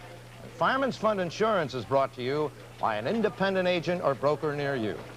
First to that Nebraska-Oklahoma game. Here we are in the second period. Number 34, Doug Wilkering of Nebraska, goes 14 yards for a TD to make it 21-10 Nebraska. But then in the third period, the freshman phenomenon from Mississippi, Marcus Dupre rips it out for 86 yards for a touchdown to close it up. Nebraska 21, Oklahoma 17. The teams then traded touchdowns to make it 28-24, and with 36 seconds left, Oklahoma quarterback Kelly Phelps is intercepted by Nebraska's Scott Strasburger to seal the victory and to give Nebraska the Big 8 championship. At University Park, Pennsylvania, Pitt and Penn State met yesterday for the 82nd time. Here is Pittsburgh with number 44, Brian Thomas, 3 yards for a touchdown to make the score Pitt 7, Penn State 3 in the second period. But the Nittany Lions came back in the second half. Here's Todd Blackledge to Kenny Jackson, 31 yards for a touchdown to make it Penn State 10, Pitt 7. State went on to win it 19-10 to give Joe Paterno his 14th win against Pittsburgh in 17 tries. Just to remind you that the score of the game you're watching is Auburn 14, Alabama 13. We'll return with Jim Lampley and a report on black coaches in college football in just a moment. You know, for business insurance, Fireman's Fund fits most everyone, large or small. For example, it helps cover a business as huge as Ralston Purina or as small as Beckman Turf and Irrigation, Anheuser-Busch, or Fantas's Restaurant, even the Chicago Cubs. So for your business insurance, ask your independent agent about Fireman's Fund. Large or small, this hat is just your size. In the yellow pages, Fireman's Fund Insurance Companies. America's colleges, outstanding resources improving the quality of life, providing diversified career opportunities. Veterinary medicine is contributing to higher education's role in serving society. The University of Missouri features one of the nation's finest programs. I believe that one of the biggest challenges is just making diagnoses in animals, because when you compare that to human medicine, an animal can't tell you where it hurts. You've got to know. I think not only does a person have to have an interest in animals, but they really have to enjoy working with people, because it's the people that have to speak for their animals.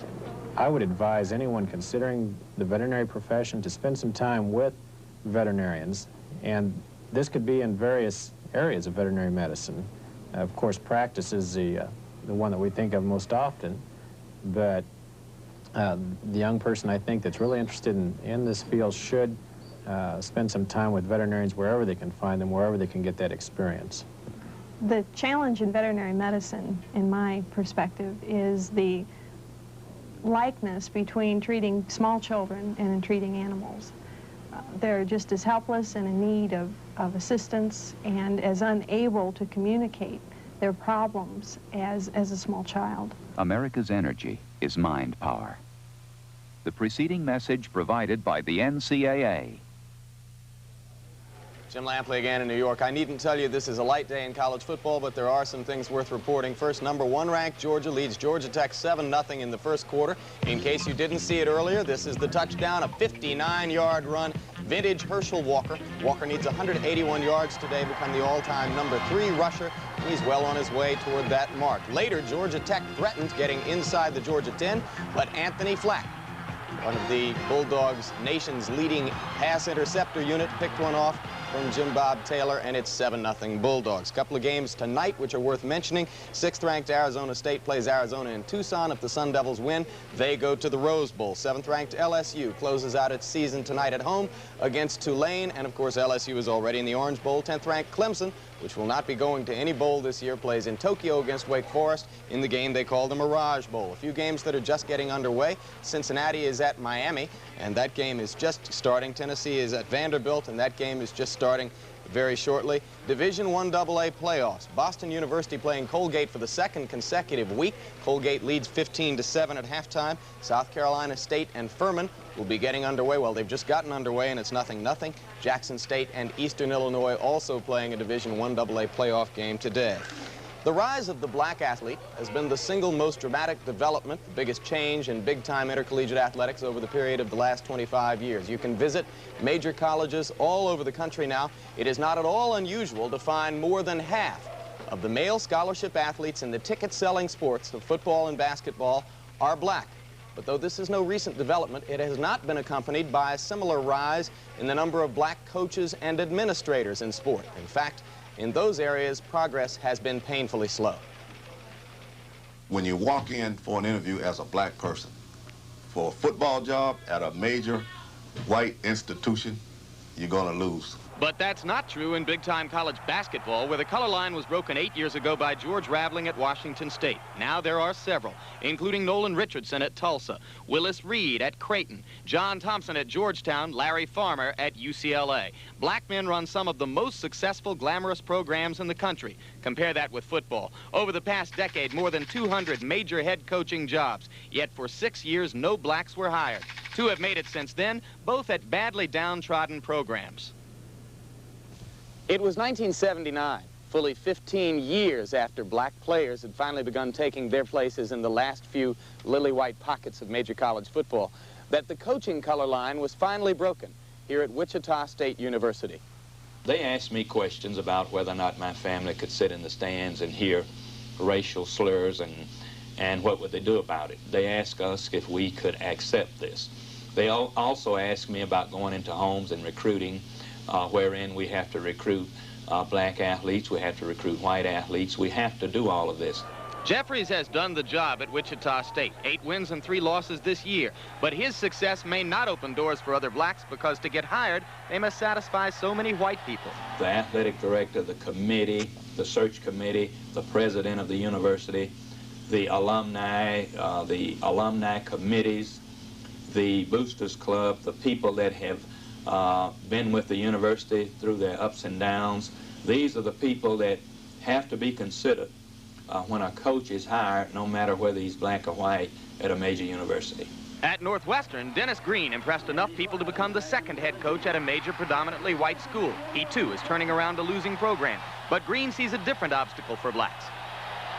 The thing I think that really makes it tough is that there are so many good candidates for jobs. An example, I applied for the San Jose State job. They contacted me. I didn't apply. They contacted me about the job. I interviewed for the job. The choice went to Jack Elway, and who is a tremendous football coach, one of the best in the country. 2 years ago, I was contacted by Stanford and interviewed for that job and had a fantastic interview. But the job went to Paul Wiggin, who is a fantastic coach, an alumni of Stanford. So I think it was not so much of my inadequacies or my lack of preparation for those head jobs as the fact that I was beat out by some outstanding candidates who have proven that they can also do a good job. But for black coaches, a good job is not always good enough. A man named John Jackson once ran the dynamic Southern Cal offense. His former boss says he's out of coaching because he wasn't offered the head coaching job he deserved.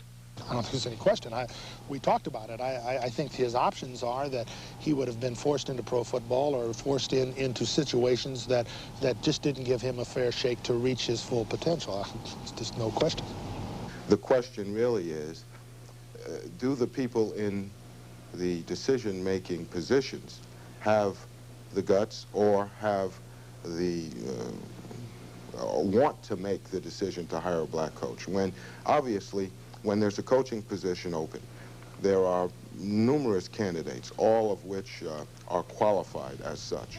In all our discussions of black head coaching candidates, one name is mentioned more than others. Rudy Hubbard, for the past 9 years, head coach at predominantly black Florida A&M. Hubbard has been interviewed 4 times for major jobs. First, at Washington State, where he felt he had a positive relationship with then athletic director Ray Nagel. He came to my hotel room and felt that I had a super interview, and then I came back to Tallahassee, and then he called me and actually told me that he thought I'd had the best interview, but felt that at that time they couldn't hire me. And of course the situation was that George Raveling was the head basketball coach, and he is black, and they felt that you know, I guess the behind-the-scene feeling, I guess, was that they didn't need 2 black coaches at a predominantly white institution at that time. Later, Hubbard interviewed at Ohio State, where he played and then coached under Woody Hayes. But there would be no return to his alma mater. I don't intend to be vindictive or vicious when I say this. All I'm stating is my personal feeling.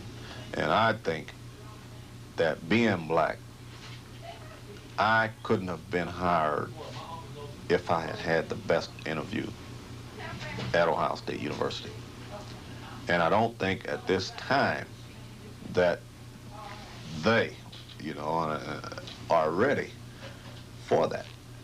Former college, now pro coach Bill Walsh suggests that more black coaches will be ready only after more of them master the public elements of head coaching.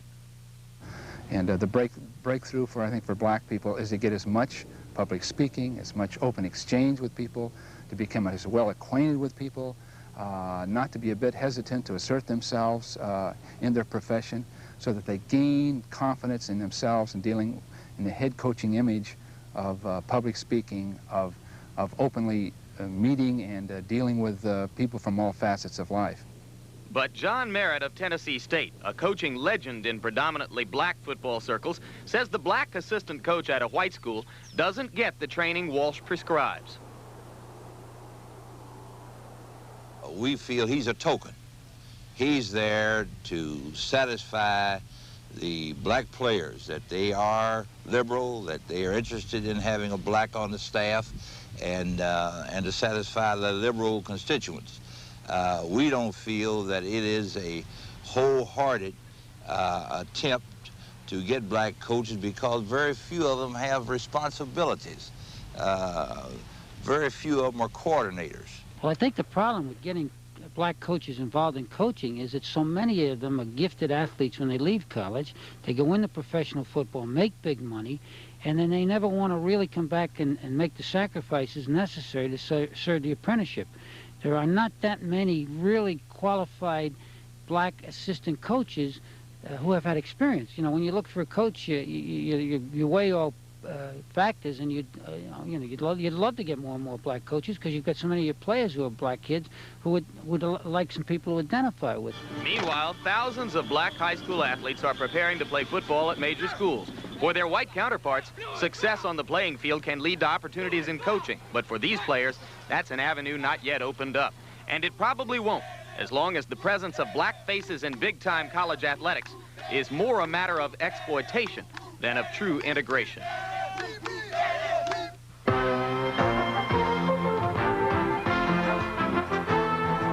NCAA college football.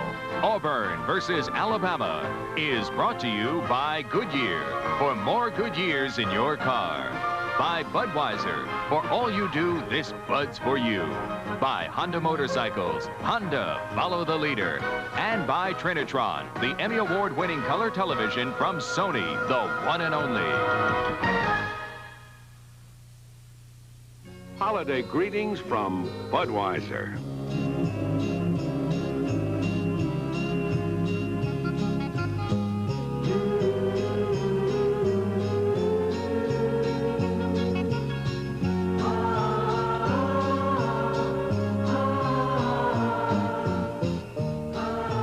The people who bring you Budweiser wish you and yours a happy and safe holiday season.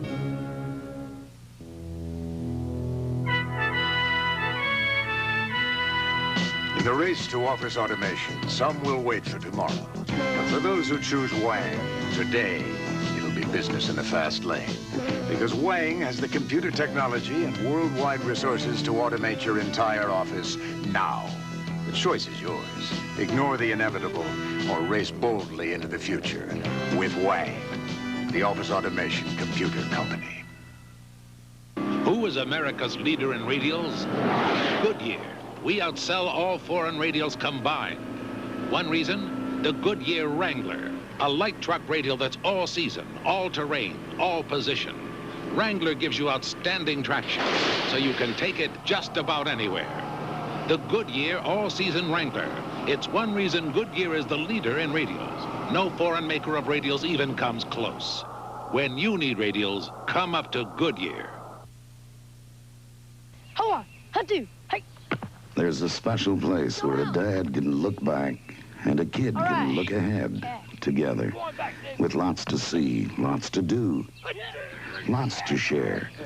And all with the same college spirit that's been running through America's veins since the pigskin first floated across a crisp October Saturday. It's the College Football Hall of Fame in Kings Island, Ohio. And it's something special you won't want to pass up.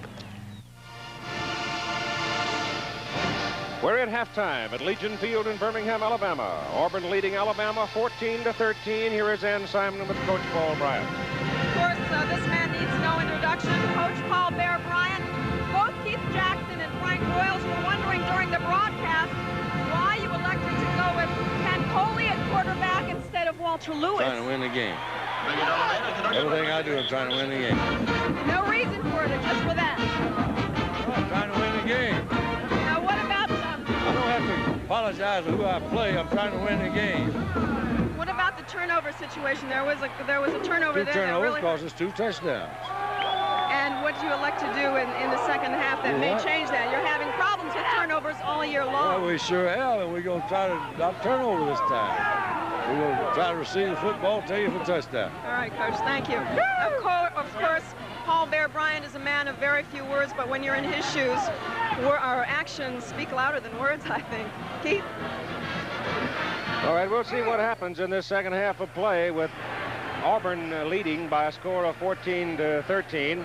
And let's take a look now at some of the highlights out of the first half as Walter Lewis goes over the middle, 22 yards to Joey Jones for the touchdown. A marvelous catch and presence by Jones as he just touches the left foot down for the score.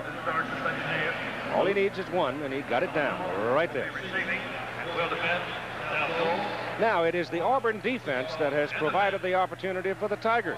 The fumble recovery, it pops up in the air here. Ball is pitched out to Joe Carter. Now, Carter gets hit. Ball pops out. Tim Drinkard will pick it up and run 62 yards with it. He almost scored, Frank. Would have if Walter Lewis hadn't run him down.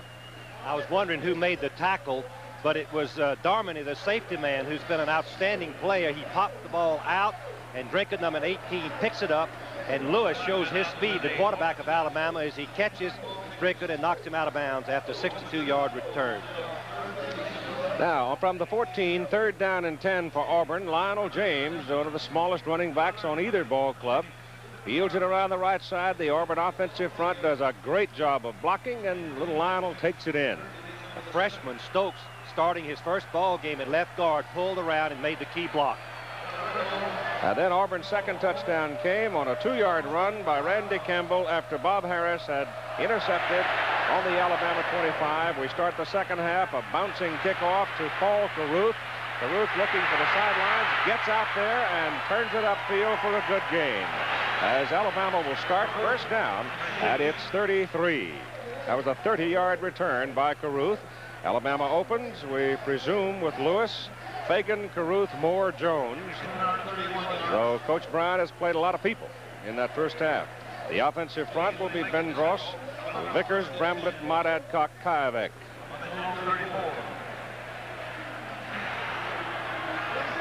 And it is Walter Lewis at quarterback, with Bendross coming to the bottom of the picture. Lewis, 7 out of 12 for 128 yards and a touchdown. He's run 7 times and picked up 19 yards on the ground. And Lewis coming to the open side of the field, hums it. He had something on the pass, rolling to his left. He can drill it, and he nails Bendross on the numbers for a first down up at the 46. Remember that Alabama's quarterback is just as good a runner as he is passer. That really forces the cornerback to come up, opening up the crease right to Jones, and he puts the ball right on the numbers. And a first down for the Tide at their own 46, just starting the second half of play. Auburn 14, Alabama 13.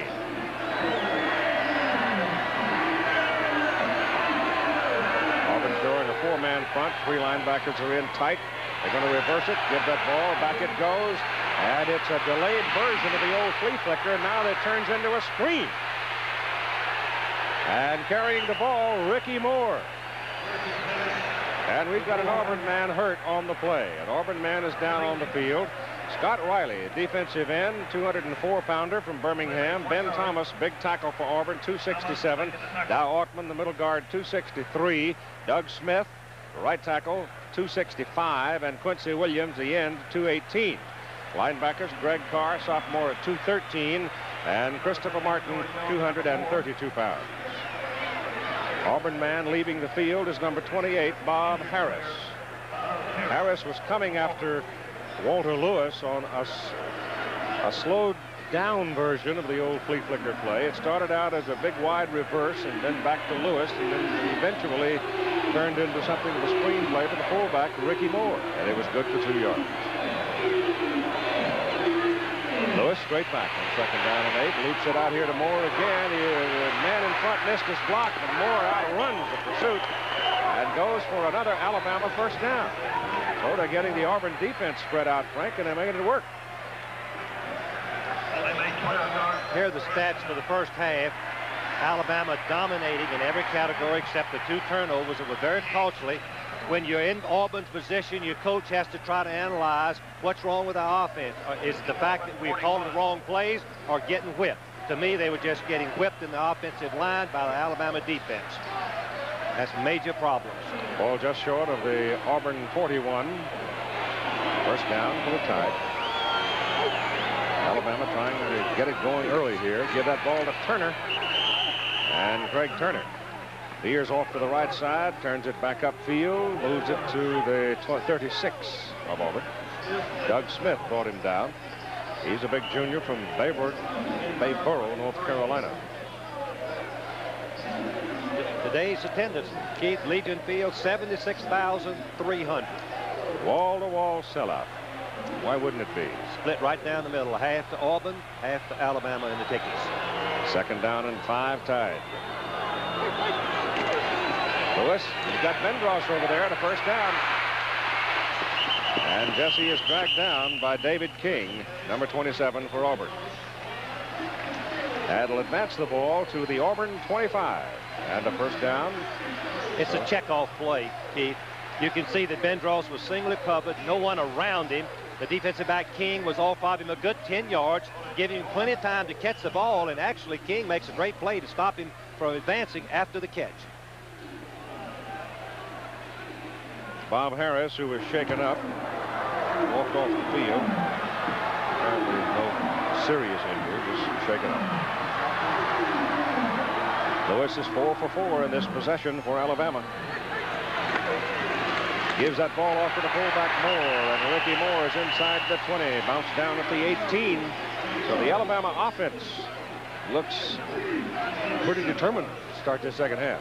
What Alabama is doing is really giving Auburn defense adjustment problems with the 2 split ends. They're trying to cover the passes, then they're trying to defend the run, and Alabama quarterback Lewis is just changing the play at the line to hit the weakness. Give Moore 7 on the carry, 2nd down, 3. There goes the big guy up the middle again. He's inside the 10. He's down to the 8. Christopher Martin brought him down. And it's 1st and goal to go, Alabama. Excellent block on the left side. You can see that the nose man, the center, Mott, picks up the off linebacker. The nose man was over him, but he just reaches out and picks up the linebacker who was keying on the fullback, and he couldn't make the tackle. Ricky Moore now 9 carries and 65 yards.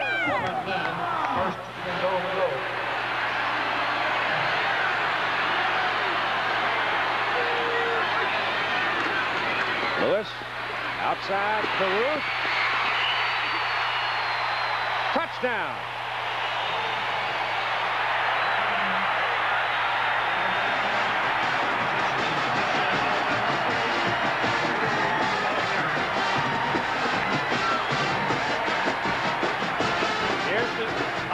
Play. Ian elects to take the quarterback, Caruth 16. Good block from Jones. As I said earlier, here's Jones to block. Watch Jones. He's not very big, but he has to block on the goal line. The quarterback out. He makes the contact and allows Caruth to go in for the touchdown. 8 plays and 66 yards. Alabama's going for 2. Lewis throws it over the middle. He was under pressure, tried to hit Paul Caruth over the middle. Paul coming back to the ball, but he seemed to lose his balance a little bit and couldn't come back quite far enough. And as he fell, the ball came loose. So the try for 2 failed. 12:22 third quarter, Alabama 19, Auburn 14. Nikon introduces a new 35mm camera so revolutionary 55,000 were sold before they were even built. It uses optics so superior they flew aboard Columbia. It operates automatically, semi-automatically, or manually. It measures light a completely new way for better flash pictures. It's so incredible it can even wake you up in the morning. Introducing the programmed Nikon FG, the ultimate 35mm camera. There's a hungry kind of feeling, and every day it grows. You know there's so much more to you than anybody knows. Specialist Kevin Crowley is working with tomorrow's technology in the Army's newest tank. All that you can be. The laser determines target range and feeds it to the computer. All that you can be. It's just incredible. 'Cause we need you in the Army. Olympic great Teofilo Stevenson and world champion Tyrell Biggs battle. Bikers attack the grueling course at Carlsbad. Plus, Elaine Zayak and Scott Hamilton dazzle today on ABC's Wide World of Sports. They're playing the Iron Bowl of '82 between Auburn and Alabama at Legion Field in Birmingham. Goodyear Blimp America giving you that picture as we look on down into the stadium, and Alabama's going to kick it off after regaining the lead from Auburn. They took the opening kickoff of the second half and just stuck it in the end zone. Good, quick, crisp march by Alabama. Auburn cannot return that kick as it goes on through the end zone, and they'll start out at their 20. For Alabama defensively, it's Russ Wood, 218-pound end. Randy Edwards weighs in at 255 tackle. Mike Rodriguez, 250 nose guard. Jackie Klein, 274. And Mike Pitts, the other defensive end, 255. The linebacker, Steve Booker, 212. And Eddie Lowe at 190. And here's Auburn now. Let's see if Auburn decides to get the ball in the air a little more off first or second down. Nope, they give that ball up the middle to Bo Jackson, and Jackson breaks it pretty well. Runs it over the left side behind Reeves and Jordan and Wallace. And he is very close to a first down. The offensive unit for Auburn, Campbell, the quarterback, James, Jackson, the running backs, with Juan O'Neal, the fullback, and Mike Edwards, the split end. Just short of the 30. Second down. Be a pretty good time here, perhaps, to put it up. They've got Chris Woods coming wide to the right side. Big guys were up front, all the same, that started the game. They're going to stay on the ground. Give it to Lionel James. And he high steps over the left side for a first down out at the 39.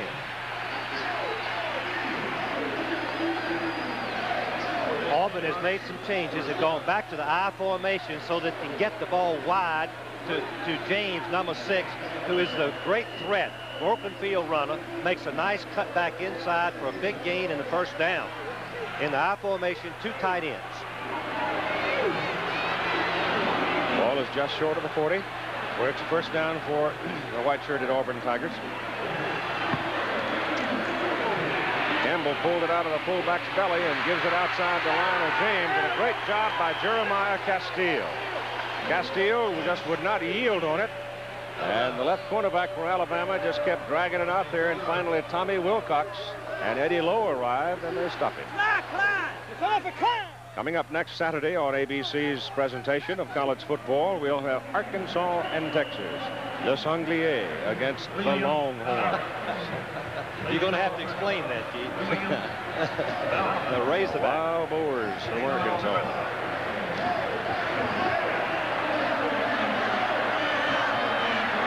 Give him a yard on the carry. Second down and 9. Just over to 40.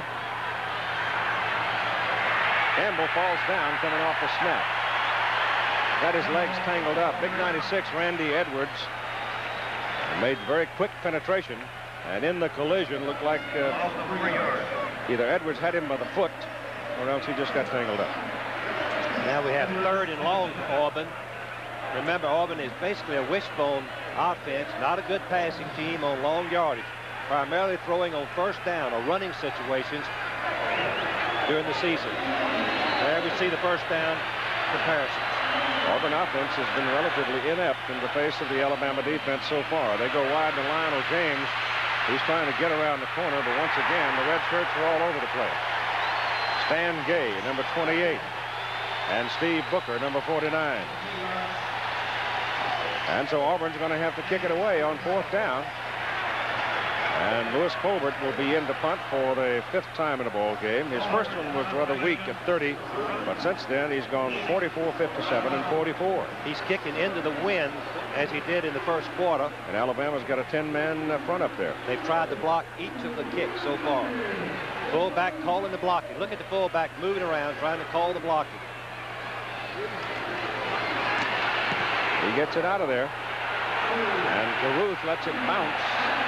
And then hangs his head. He should have run that thing down and kicked it out of bounds, anything, because he was up around the 20-25. But now after the roll, it rolls dead back on the Alabama 6. And Lewis Colbert gets a 55-yard punt out of it with 9:46 to go in the 3rd quarter and the Tide leading by 5. 57 and 44. He's kicking into the wind as he did in the first quarter. And Alabama's got a 10-man front up there. They've tried to block each of the kicks so far. Fullback calling the blocking. Look at the fullback moving around, trying to call the blocking.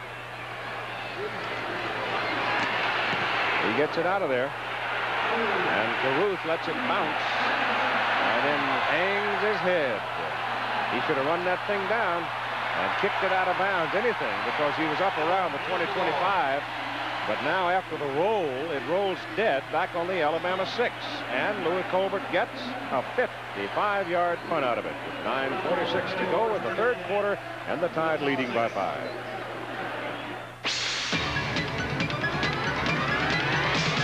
We are USA 1, taking charge with the new Cavaliers, with a new high-compression electronic fuel-injected 2-liter engine, available 5-speed transmission, and a new lower price. It's powered by Chevrolet's determination to put Cavalier on top and priced to keep it there. A full line of new Cavaliers from America's sales leader. USA 1 is taking charge. You know, 28 years ago, I was the first military pilot to fly the 104 Starfighter. General Chuck Yeager, the test pilot who broke the sound barrier. I didn't take unnecessary chances then, and I don't take them now. That's why on my car, I go with high-technology AC Delco parts. This AC oil filter is engineered to protect gasoline engines for up to 15,000 miles. Never wait for trouble. Put high-technology AC Delco parts in your car or truck. AC Delco is the way to go. The American Football Coaches Association endorses ethical recruiting standards and supports the student-athlete search for academic and athletic excellence. Join the AFC's efforts to support and practice ethical conduct and recruitment of student-athletes. Now Alabama's backed up at their 6.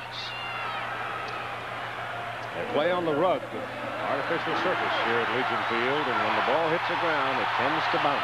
Bounce. Bounce. Don't be surprised if Alabama throws in this situation.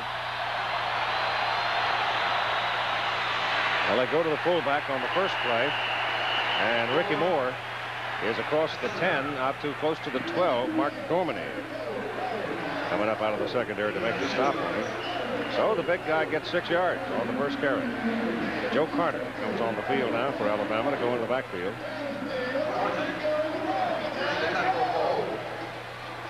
He replaces Jeff Fagan at the halfback spot. Vendross and Jones are the wideouts. Lewis rolls it. Throws for Jones. Joey's got it. Gets in the open. Oh, my goodness. And before he can really get his motor running, Greg Carr catches him from behind, but it's a first down and a big play. I don't know when I've seen a more effective combination of Lewis rolling out and Jones getting open, and Lewis getting the ball there with perfect timing. Great throw and outstanding catch. Watch Jones make the defense think deep. Boom, push him deep right there. Now that gets him open. The ball is right there. Missed tackle by King. Finally, Carr pulls him down. And first down, Alabama at the 39. Now they've got some daylight behind them. Leading by 5, 19-14. They try the middle again with the fullback Moore. And the White Shirts bury him at the line of scrimmage. And we check in with Jim Lampley in New York. Here in New York, we're keeping a close watch on the game in Athens, where Georgia Tech is keeping a tight leash on Georgia. Despite 3 turnovers, the Engineers trail only 7-0. Georgia has turned the ball over only once. Walker 9 carries for 80 yards. We'll stay abreast of it as the game goes on. Now back to Keith Jackson. All right, Jimmy. I didn't think Georgia was going to run Tech out of town. Tech closed pretty strong. They've been getting stronger as the season went along. 2nd down and 9, Alabama from their own 40. Lewis straight back. Swings it out to Moore on that fullback screen. And big guy has good balance. He is caught by Christopher Martin and hit. But after being hit, Moore rumbles right along for 3 more yards. He's just short of the first down.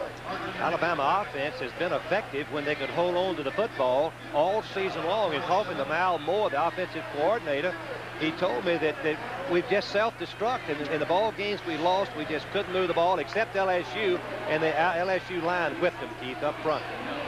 First time in a long, long time that that's happened. 3rd down, 1.5 yards.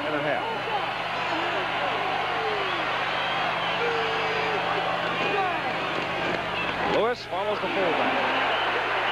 I tell you, Walter took a pretty good crack from Christopher Martin once he got past the line of scrimmage, and he was whacked back. Jeff Jackson got a piece of him too, but he's close to his first down.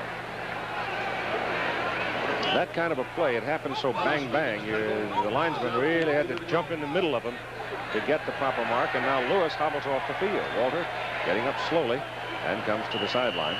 Nice play made, 1 yard. He's going to stay. When we look at Alabama, they've averaged close to 6 yards on first down during the ball game, where Auburn has only averaged 2 yards on first down. Big difference. 4th down, and Lewis is back in front formation. Now he comes up and shifts back into the wishbone as if they're going to go for it. They're going to shift out of it again and got him. They got him. They got him. I've seen that many, many times. That's a first down for Alabama. Now Auburn's going to argue procedure against the Tide, and we'll just wait and see. Well, I think the quarterback was illegal because he did not stay still 1 second before he moved out of there. There are a lot of coaches that would not do that. They would not want the first down in that way. Well, that's what they called it against Auburn. Let's watch it again. Lewis is going to run up. He has to stay still for 1 second. 1,001. Yes, he does. 1,001. Now it's legal. Now when he shifts again, Auburn, ball, encroachment, defense, first down. Boy, I tell you, that's tough to stay in there and keep your head still, isn't it? He did that on Penn State last year and up in Happy Valley on the first possession. Take it in the middle. 4 left guard. And short gain out of it. Let's again check with Jim Lampley. Now affairs have tightened up even more in Athens, where this 47-yard field goal by Ron Rice, with less than 2 minutes remaining in the first half, has narrowed the Georgia lead over Georgia Tech to 7-3. Keith? Okay, Jim. Keith, Georgia top ranked, trying to hang on. Did he say that was the second quarter or third quarter? Second quarter. 2nd down and about 8 for Alabama on the Auburn side of the field, and Ken Coley is in at quarterback, and he's loose. And Kenny dives past the marker for a first down at the Auburn 35.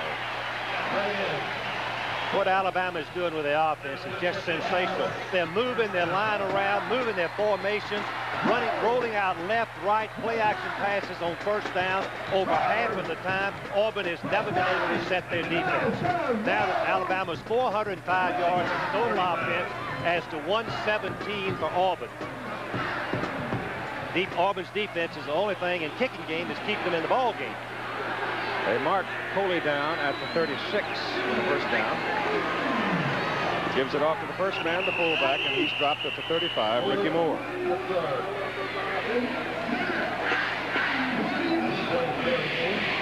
It does not look like a football team that has lost 3 games.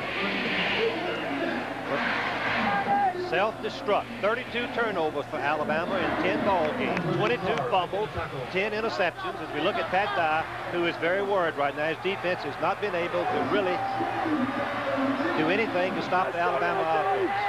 2nd down and 9, Tide. All at the Auburn 35. Coley on the option, going the other way. Look at that. You don't think he isn't quick? He doesn't have a sense of where the pressure is. That's another first down for Alabama.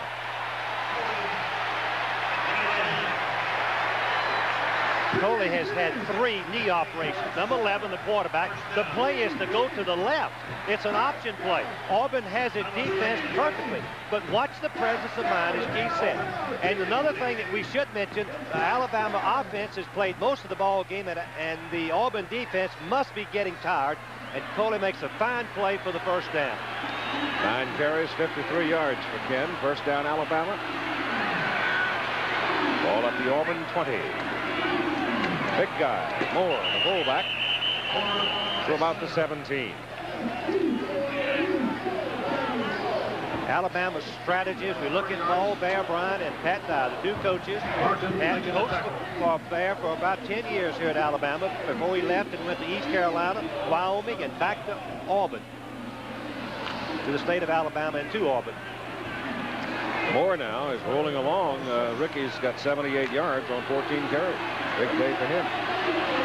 Big day offensively for Alabama. Second down, 7.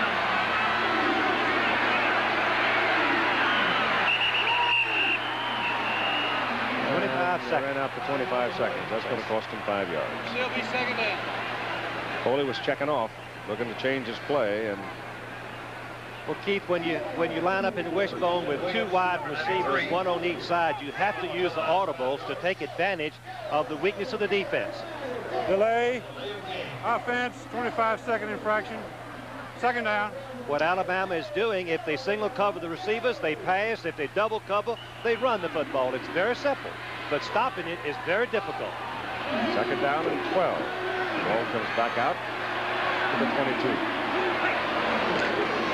Coley gives it to the halfback, and Joe Carter takes it down to the 10. From the end zone, watch the beautiful blocking. Auburn has spread their defense to cover the receivers. Trap block. Moore, the fullback, makes the block, but Joe Carter really breaks around and makes a fine play, but the key block was Gary Bramlett, the offensive guard, number 68. The ball is right on the 10-yard line. First and goal to go for Alabama at the Auburn 10. Alabama 19, Auburn 14. The drive started at the 6-yard line of Alabama. Coley shows it to the fullback and gives it to the fullback. Moore to the 5. Second down and goal with 3:10 to play in the third quarter. Isn't it a great thing for a coach to have 2 quarterbacks, Keith? One is outstanding pass and a good runner. He gets bunged up a little bit, and his substitute comes in and moves the team from the 6-yard line to the opponent's 4-yard line, mixing up running and passing. Just inside the 5, second down and goal.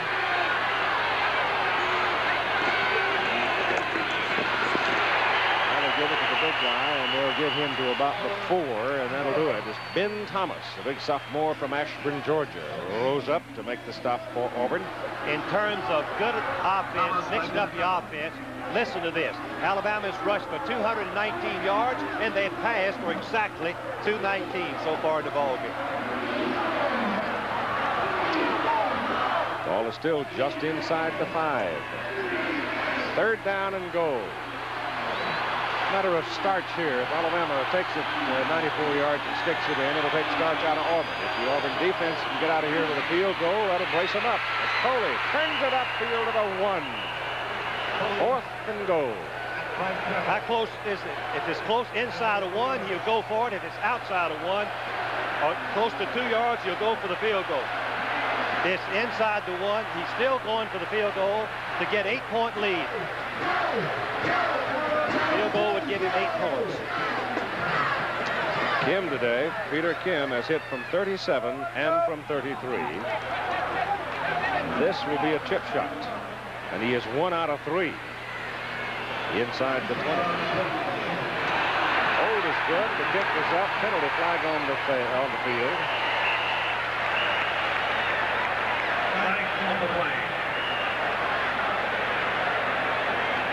If it is against Auburn, that means it's going to be 4th and a foot. Does he take the 3 points? Or does he wipe it off and go for the touchdown? He's going for the touchdown. He's going back in there if it's against Auburn. Here, in comes the running backs at least. Though his two captains are coming out to get the call. That's what that was. His two captains are coming out to see exactly what the call is. Here comes the third one, Tommy Wilcox. All three captains are out there, 15 men.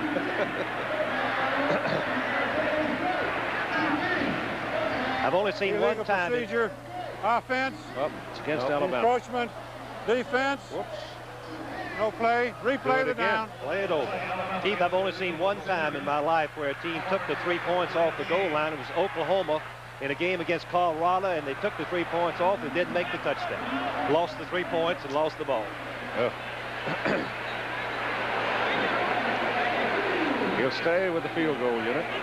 Peter Kim. I might add that 3 points wasn't a factor in the score, in the final score. Now it's an 18-yarder. 18 yards. Second time he's hit it from there. And the second time he has knocked it through. But this time it counts. And Alabama builds its lead 22-14. I like it. If you really like it, I really like it. we can help you get it. We're GMAC. I want it. We're GMAC Financing. Looking for value? It's here at your GM dealer. So pick out your new GM car or truck and get GMAC financing at rates that make good sense. Now at participating GM dealers, get low 10.9 financing on new 82 models. We got it.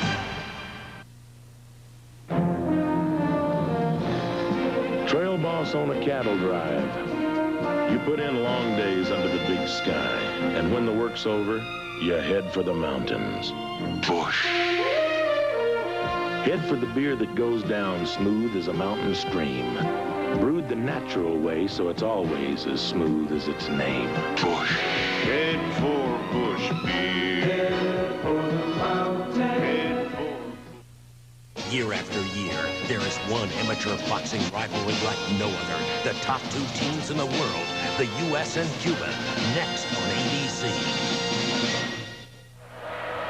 Auburn has had the ball one time, one possession in the third quarter. And that last possession, Alabama went 93 yards and held it 8 minutes and 27 seconds. Auburn has had the ball just about a minute in the whole third quarter with 1:19 to play. And the kickoff by Sanders is beyond the in line. And Auburn will again come back out to its 20 for a first down. ABC's presentation of Monday Night Football matches Miami against Tampa Bay. That's on Monday night.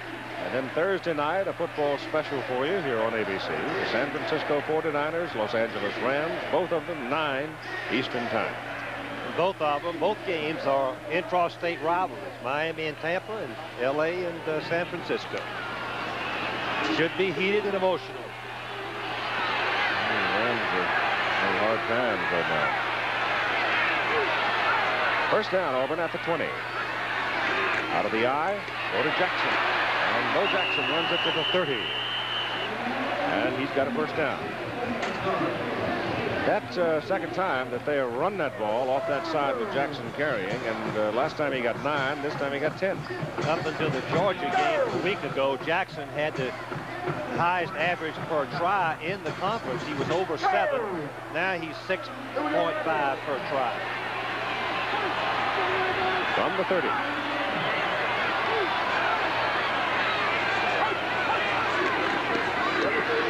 Jackson again. About 4 yards.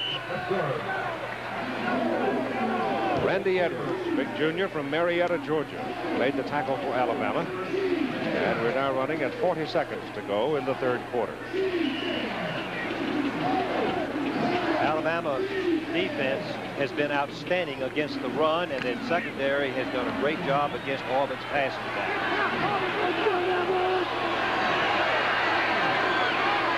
Lionel James with it. Hit. Line of scrimmage. Jarring tackle by number 49, Steve Booker, strong side linebacker. Haven't called Tommy Wilcox's name much today. Tommy's been out on the field much of the day, but he is playing in a relatively fragile condition. As time runs out in the third quarter, Alabama 22, Auburn 14. Will continue after this commercial message and the word from our local station.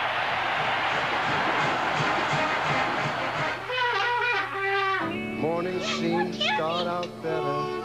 You seem to go much better. Coffee? When you start the day together, Maxwell House and you. Coffee ready? Get that good to the last stop feeling. With Maxwell House, only Maxwell House gives you good to the last stop feeling. Well, sure you can take your breath. Maxwell House. I'd like to keep that great GM feeling, Mr. Goodwrench, but how am I supposed to know when to do what? Just watch your 75s. 75s? Here, to help you keep that great GM feeling, your GM maintenance schedule calls for a checkup every 7,500 miles.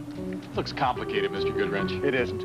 All you have to do is watch the top of the charts and your odometer. We take care of the rest. Keep that great GM feeling. Mr. Goodwrench makes it easy. With genuine GM parts. Controlling high blood pressure, drugs, or diet. Monday, watch ABC's World News Tonight. You probably never notice your roof until you have to.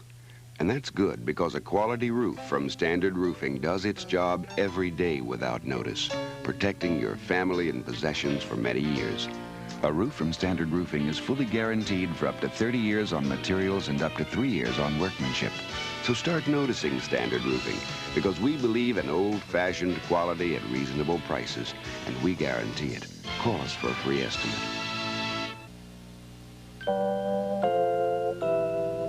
Your holiday friend is Food World. For bigger savings on those special treats, you've got a friend for quality brand. You've got a friend. Variety too. You've got a friend. Convenience round the clock and season's greetings to you. Your holiday friend is Food World. WKAB, Montgomery. Here we go to the final 15 minutes of this old traditional between Auburn and Alabama. Alabama leading 22-14. It is third down and 5 Auburn at their own 35. And Randy Campbell. Roll low. No good to Chris Woods. He tried to thread it between two defenders, and Woods couldn't come up with it. Let's check in with Jim Lampley again. Keith, we all know about Herschel Walker, but Georgia Tech has a great back of its own in Robert Levette. Levette has overshadowed Walker with 98 yards rushing in the first half. This pass reception by Levette set up a field goal by Ron Rice just before halftime. They've now gone to the half, and it's 7-6 Georgia in a battle. Keith? Thank you, Jimmy.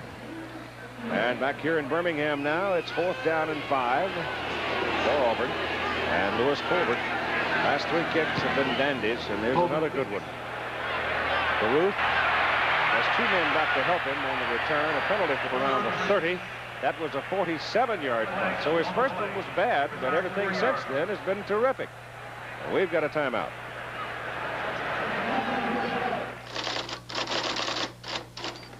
When I'm not on the typewriter, I'm on the phone. I'm either writing about the sea or seeing about my writing, hurrying for a deadline or a phone line. This helps a lot, the calling card from Bell. It makes calling faster, easier, cheaper, and there's no charge for the card. If you're on the phone a lot, it helps a lot. To order, call your telephone business office. I use it everywhere I go. Well, almost everywhere. This is an arcade game. This is the new Atari Super System. Hey, Super System. You may like the Super System better. It has some of the best arcade and sports games and plays every Atari cartridge. It even does something no arcade game can. Telephone! It's Judy! It lets you freeze the action. Hello, Judy. The new 5200 Super System. Last year, Arkansas ran hog wild over Texas, trampling their hopes for the national championship. Next Saturday, Texas wants revenge. A Southwest shootout on ABC.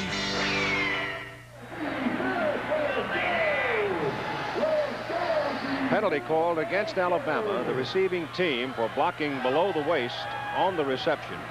And that backs them up now. The ball is marked at the 12, where it'll be first down for the Tide. And after 3 periods of play, Alabama's big bulge in total offense is so obvious. You can see the complete balance in their attack between passing and running, 221 to 219, and the turnovers are the only thing that's kept Auburn in the ball game as they've capitalized on a fumble in the air and an interception. Ken Coley directing this one, and gives the ball off to Lenny Patrick, and then bolting out of there across the 20 and out almost to a first down. Patrick, now a junior out of Jasper, Alabama, brought down by Mark Dorminey, a senior from Miami, Florida. And talking about Moore, the offensive coordinator, he felt that Auburn's defense would be too tough.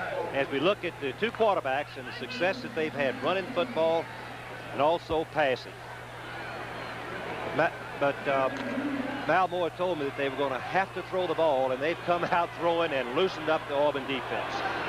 At the 21, second down and 1. And that's Joe Carter going in motion. They give it to Patrick again. Patrick trying to get his first down. And he's struggling for it with Gerald Williams hanging on to it.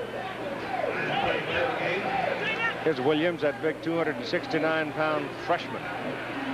He's number 98. Look how big. You can see the strength in his legs. He gets a good charge, gets penetration. It's a draw play. He's going to get trapped by the left offensive guard, Adcock, number 76. But he runs around the block. The play is slow enough to make the tackle. Fine play by the freshman. Third down and 1. Oh, look at this. Auburn stunting. Just depends where they mark it. Patrick again carrying the ball.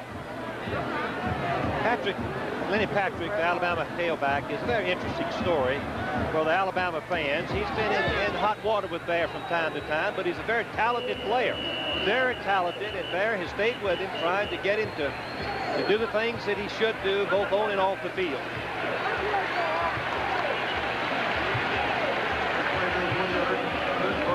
They're going to bring the change to measure. Oh, they're going to call it first down. So they move him up after taking a good look at it across the field.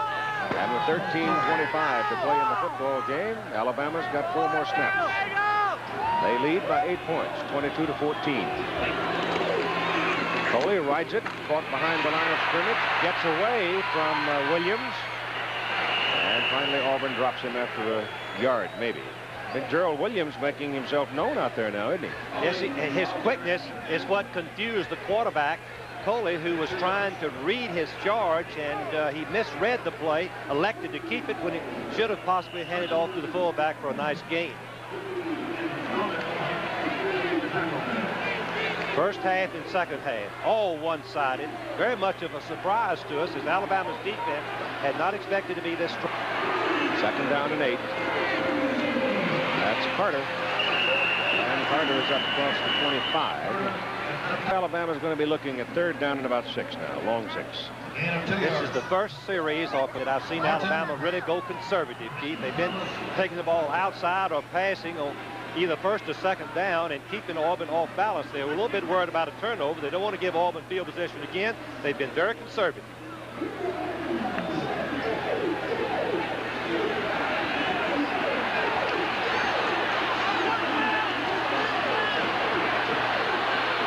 Alabama 6 out of 10 on third down conversions, and Coley back to throw. Well, they give him the middle, and he takes off. But he didn't get his first down. Didn't get his first down. Greg Carr and Dow Ortman, while they had opened up the middle, those two came back and closed it, and so Alabama will have to punt. And Malcolm Simmons has not punted yet today. He was in on one punt formation, but Walter Lewis actually wound up doing the kicking. But now Simmons is in there, and he's a good one. He's trying to run and find the snap, but he gets a good spin on it. That's another good kick. Lionel James backs up to his 24 and comes back to his 28, and that'll do it. 49-yard punt by Malcolm Simmons with 11 minutes and 23 seconds to play in the ball game.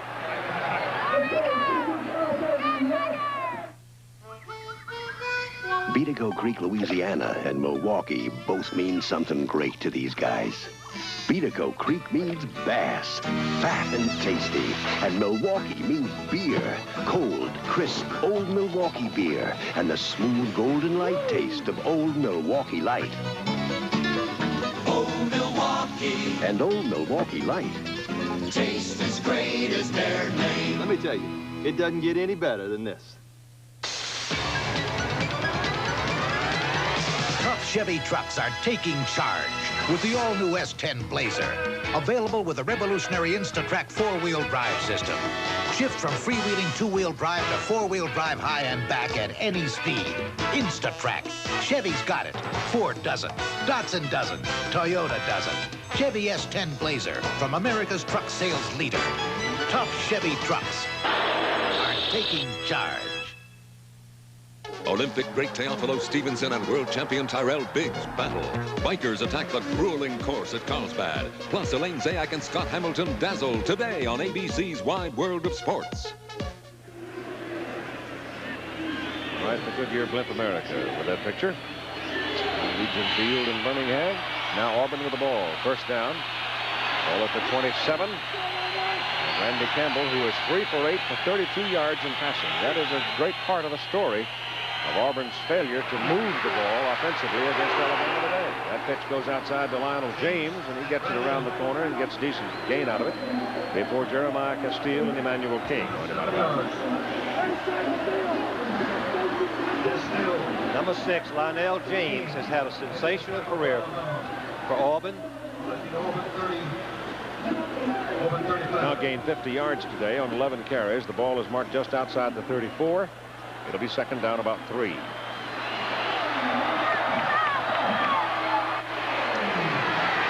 Jackson working out of the tailback spot. He breaks it big. Inside the Alabama 15, out of bounds at the Tide 13. Tommy Wilcox and Jeremiah Castile had a little bit of an angle on him. Otherwise, they would have never caught him. 52. Watch the blocking on your left. Lionel James, number 6, he just rolled up the cornerback, made the place possible. You see Jackson, just a freshman, make a sensational run, giving Auburn. Watch the corner of your screen. Watch James.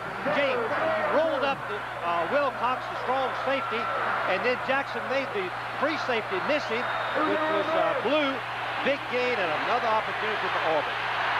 First down at the Alabama 13, and they hand it inside. And it goes to Greg Pratt, the fullback. 220-pounder, spins it down to about the 9. Keith, and going back to that last play, and looking at film, Lionel James is the best one-on-one blocker for a back in the wishbone attack that I've ever seen play. Mark that ball just inside the 8. Give Pratt 5 yards on that carry and make it second down and 5. Bears word, I don't blame him.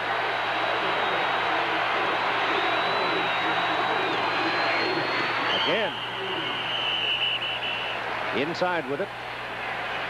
And Campbell trying to come off that snap. That's the second time today that he has got tangled up coming off the snap. He never really delivered the ball.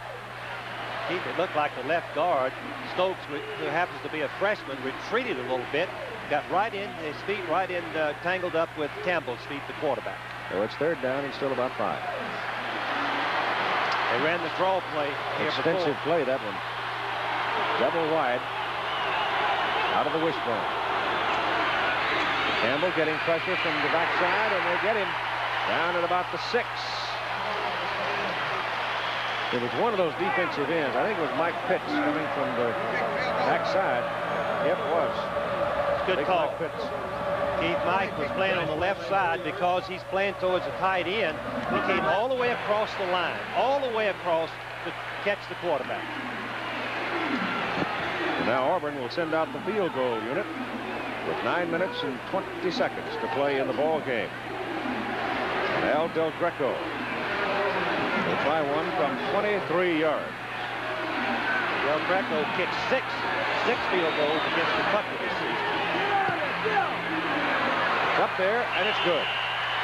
So Del Greco hits from 23. And with 9:06 to play in the ball game, Auburn is still in the hunt. Alabama 22, and Auburn 17. Say, Mike. You found them. Do you do tune-ups? All the time, lady. Yes, but can you guarantee your tune-ups for a year with free follow-ups? At Goodyear, when we tune your engine, we back our good work with a 12-month guarantee. A guarantee that's got our good name on it. Now, who else can give you that? A year guarantee on a tune-up? For auto service that's guaranteed, come up to Goodyear. When I'm not making music with the Charlie Daniels Band, you'll find me here at home in Tennessee. And where you find me, you'll find my skull. I just take a little pinch and put it between my cheek and gum, and it sure feels good. In fact, I think going smokeless is the only way to go. And my place here, that's something I just can't get too much of. Enjoy tobacco without lighting up. Try Skoal, Copenhagen, or Happy Days. A pinch is all it takes. Year of golden anniversary, the Southeastern Conference meets opponents coast to coast on an even basis. AP and UPI both rate Georgia #1. The Bulldogs, Alabama, and Auburn, and 4 other SEC teams, LSU, Florida, Tennessee, and Vanderbilt. 7 all told will play in bowls. Time remaining, 9:06. 5-point lead for Alabama.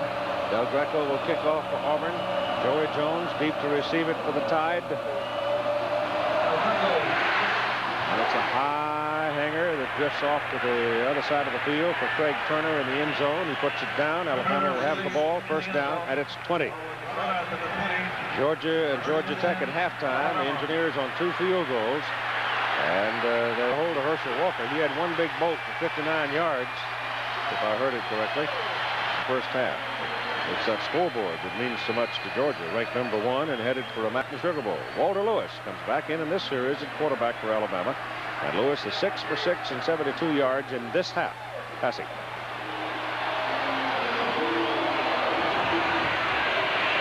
On a roll. Delivers it. The pass intended for Bendross up the field, and it looked to me like that number 35, Jeff Fagan, might have reached up in the air and tried to make the catch and tipped it away. Bob Harris was there covering. Bob Harris was the strong safety covering the short man. Looked like that Lewis tried to throw the ball too low. As the Auburn drive, scoring summary, 5 plays, 67 yards, most of it on the ground by 1 run. Bo Jackson, the freshman, a sensational freshman. Second down and 10.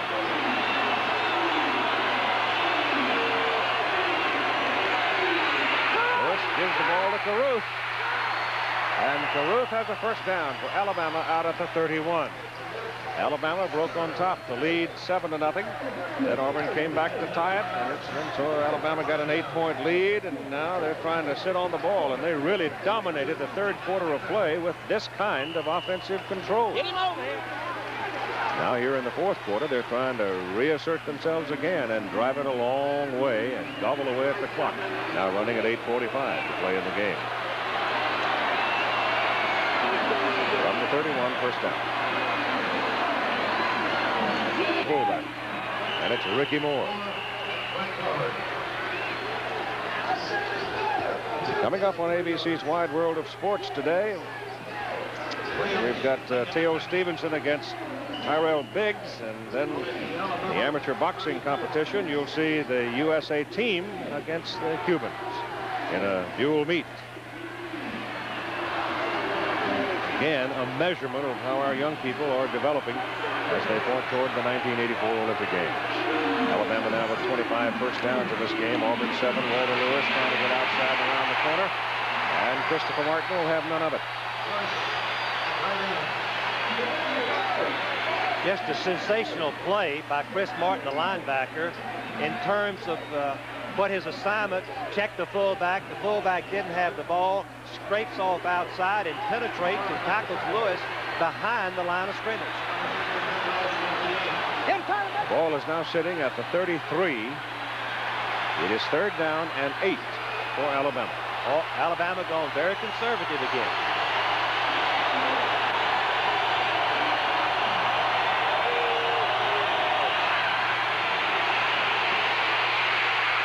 onside pressure. Lewis gets it off, and it is almost intercepted. Dow Ortman, number 61, the big middle guard, got his hands on it. Ben Thomas was the man making life miserable for Walter Lewis. Lewis was rushed out of the pocket. He actually just drifts. He should not have thrown the ball because it could have been intercepted. Number 61, Ortman, as Keith mentioned, nose guard is all the way over there, thinking it's the screen. Watch it. It goes right through his head. Could have given Auburn another scoring opportunity on Alabama mistakes. Malcolm Simmons in the punt. One time today, 49 yards. No pressure on it. Left footer knuckleballs it upfield. Depends on the bounce. Takes an Auburn bounce. It comes back up. And it's put down. So the Auburn Tigers are going to get the football first down at their own 33 with 7:06 to play in the game.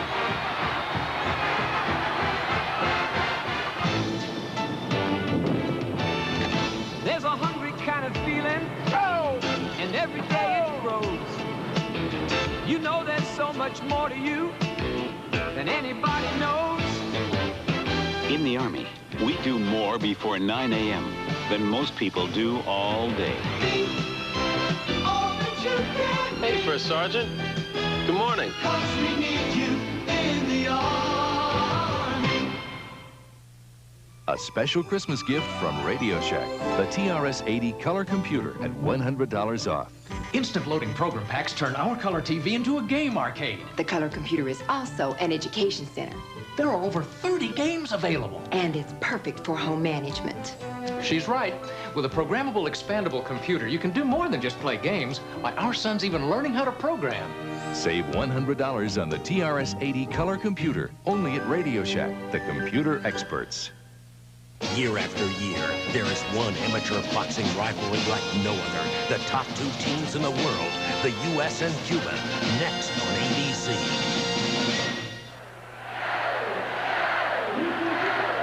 Time now becoming very precious.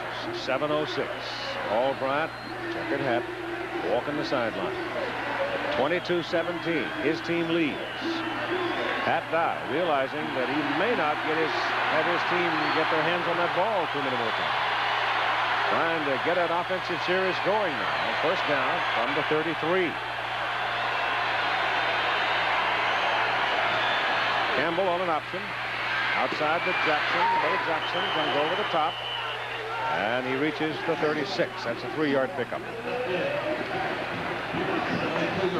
Stan Gay coming up from the right corner. Good support on it. He and Russ Wood made the stop. And now Chris Woods, the quick wide out for Auburn, comes into the ball game. Frank, they got to throw something. Yet they're very limited in their pass attack. Campbell is not a strong passer. Auburn quarterback. 5-man defensive front for Alabama. 5-4. Campbell puts it up, and Woods has got it. They're going to mark him at the 46 for a first down. Nope, they mark it closer to the 45.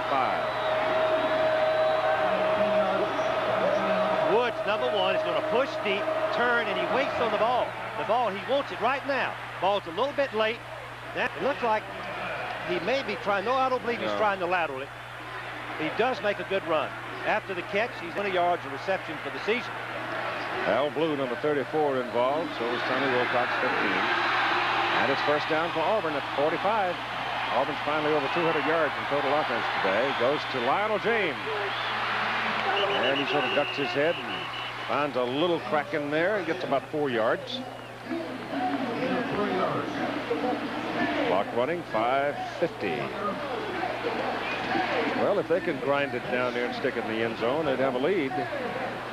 They'd also have a tough decision to make on whether to go for 1 or 2. And then Alabama, if Auburn continues to grind it, it's going to have very little time in which to counter.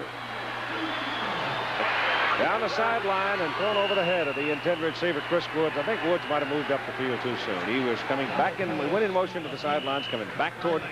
And then when he went back, I think he turned upfield a little bit. That's a planned play. And the official didn't catch it. They should have warned the official. Pat Dye told me that was one of the plays where the man is close enough to the line. I'm sure Pat's going to yell at him and try to get his attention because Really, the man was legal. He wasn't a substitute, as he described the play to me yesterday, and they're arguing about it over on the sideline right now.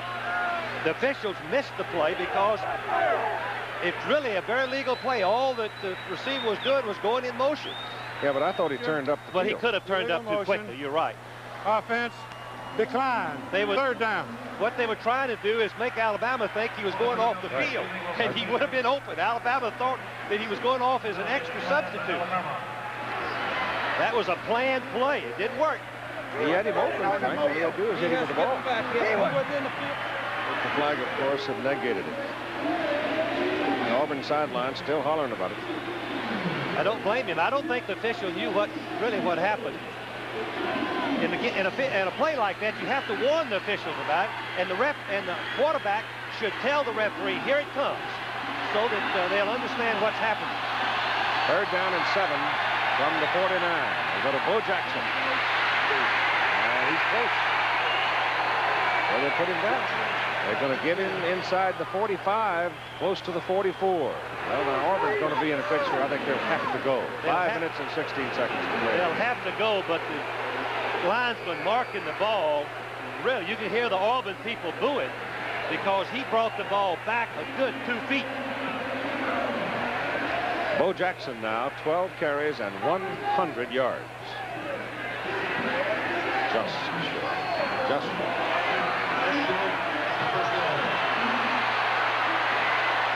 Sure, they've got to go for it. Got no choice. But I want to tell you, the official spotting that ball brought it back a good 2 feet.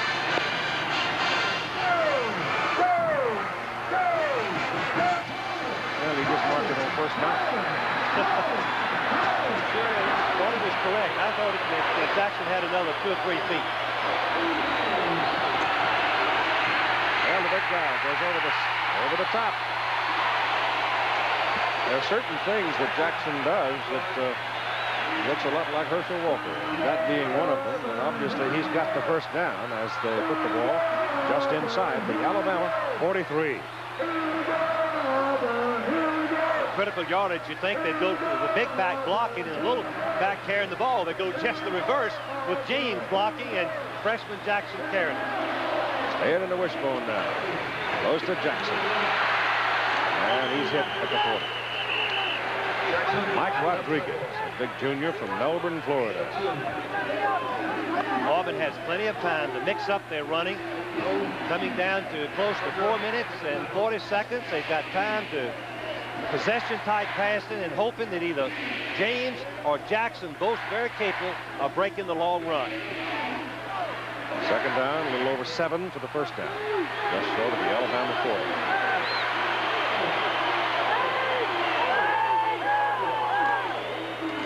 Randy Campbell wants to throw. They run him out of the pocket and then sack him. So the Alabama defense again rises up, and they get Campbell back at the 46. Randy Edwards, Russ Wood. Play action pass, which means the receivers had better be open. Campbell gets one look. There it is. It's not there, and your lineman cannot protect any longer. All your quarterback can do is start scrambling, but I guess that's Edwards, number 96, yes, makes the play.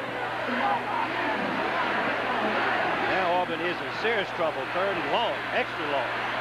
3rd and 14.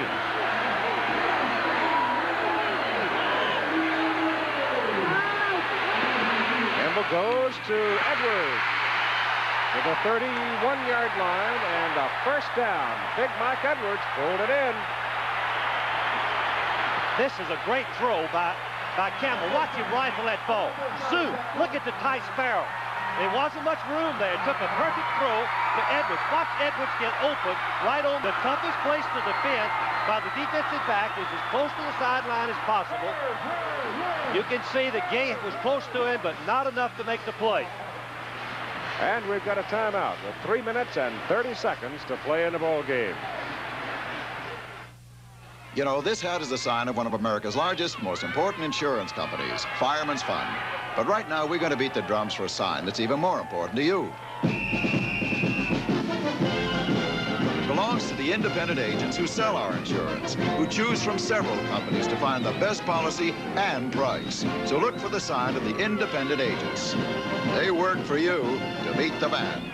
In the yellow pages, Fireman's Fund Insurance Companies.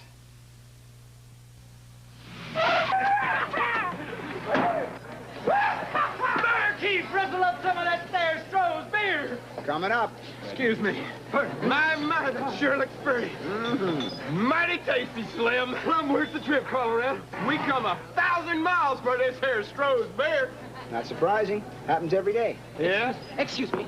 I say, old chap, a cold bottle of Stroh's, please. I like him. Last year, Arkansas ran hog wild over Texas, trampling their hopes for the national championship. Next Saturday, Texas wants revenge. A Southwest shootout on ABC. Well, things are buzzing at Legion Field right now as Auburn has the football. First down, just short of the Alabama 30. 3.5 minutes to play in the game. And Alabama leading by 5 points. Randy Campbell on 3rd and 14 threw for 15 to get the first down. Campbell puts it up again, goes to Edwards and throws it behind him. Edwards was open right in front of Castile, but Campbell missed him. Just the perfect time to blitz for Alabama. You're in trouble, go after it. Opponents, make something happen. Wilcox was coming from the wide side of the field and gave from the corner, from the back side.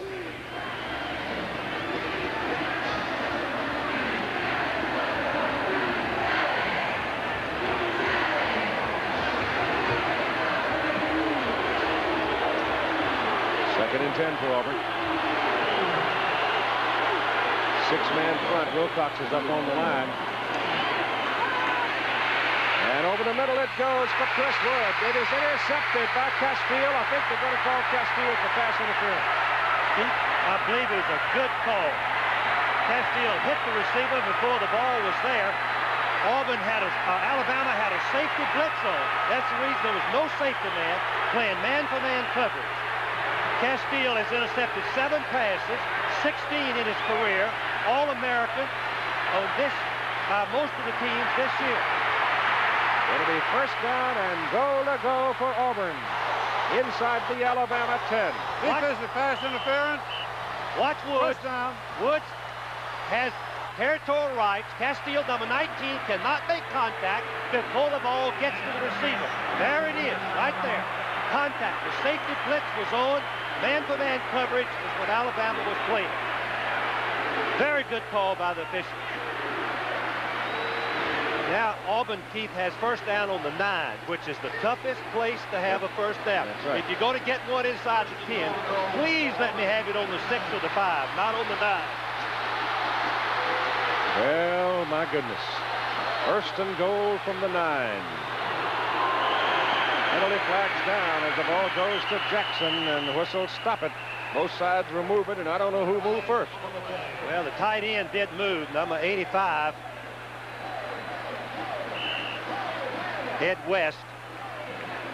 But I don't know whether he was drawn or not. It's against Auburn. Oh, my goodness. Poise, poise, poise.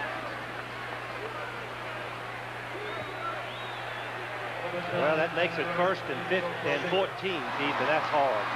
Dead ball foul. Illegal procedure. Offense. Auburn had the football at the Georgia 14 first down and couldn't put it in with a chance to beat Georgia. It was 3 minutes on the clock, and Georgia stopped them to preserve their victory.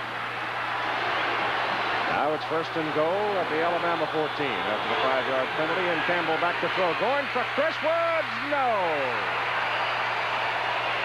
Defending Castile. Second down and goal. Auburn, as we look at Bear Bryant, who has to be worried. Watch the play of Castile and Woods. 1-on-1. Number 19, Castile has already been selected All-American. He's got outside responsibility. He's beaten deep. The ball was thrown too far to the outside. If Campbell could have laid it up over the head of Castile, it could have possibly been a touchdown. 3 minutes and 14 seconds to play in the game. Alabama leading by 5. Safety blitz. There it comes. Outside to Bo Jackson. And Jackson is cut down at the 10. And the man who had the pressure on him was number 89, Russ Wood. When I say safety blitz, the most unusual free safety blitz, which was coming up the middle. Normally when we say safety blitz, we're talking about Wilcox coming from the corner. But Wilcox was coming from the corner, and also the free safety, Blue, was coming right up the middle. Now they're back to where they started with the ball before the penalty. But it's third down. Auburn's defense has just kept them in the football game, and the offense has made just enough to have a chance to win. Auburn now takes timeout. There seems some indecision, and rather than blow a play, they call a timeout. Auburn with 1 timeout remaining. Alabama has all 3 remaining. 2 minutes and 45 seconds to play, and Alabama leading 22-17.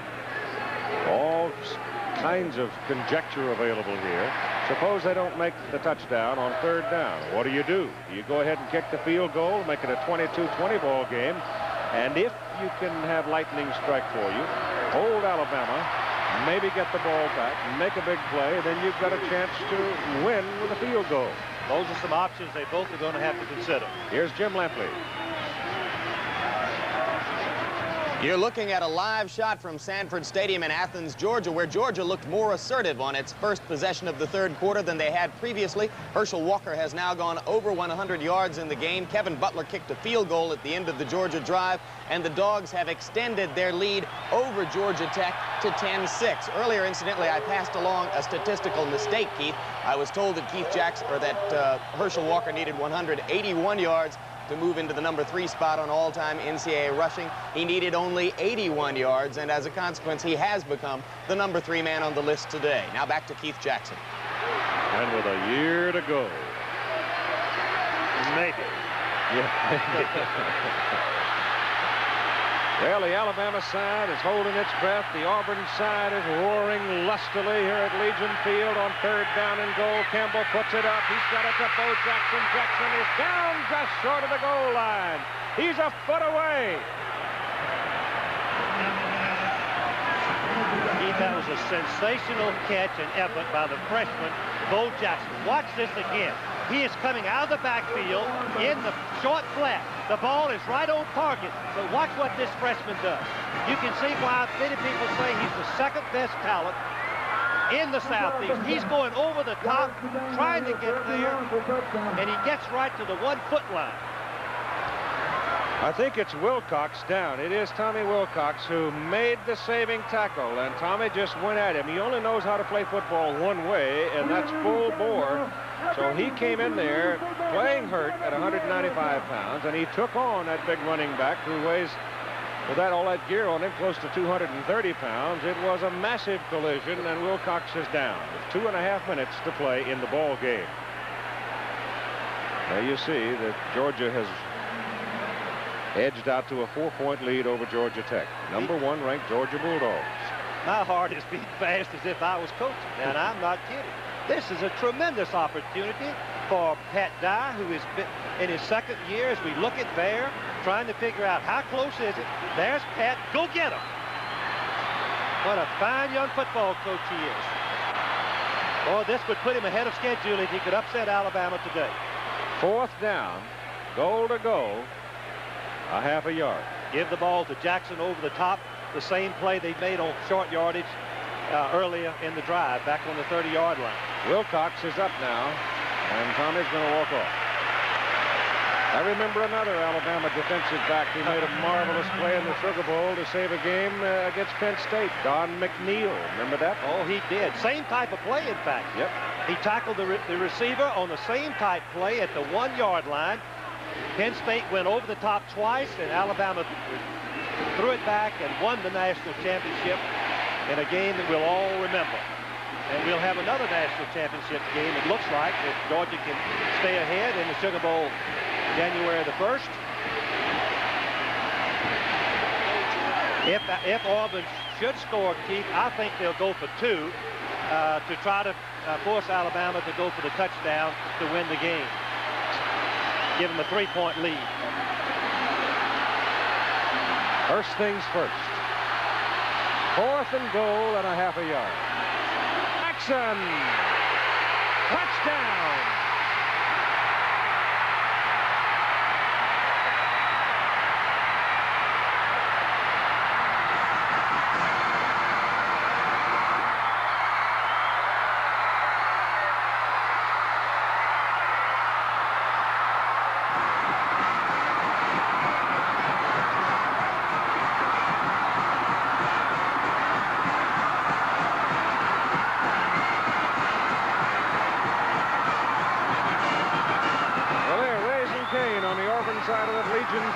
2 minutes and 26 seconds to play in the ball game. Auburn will go for 2.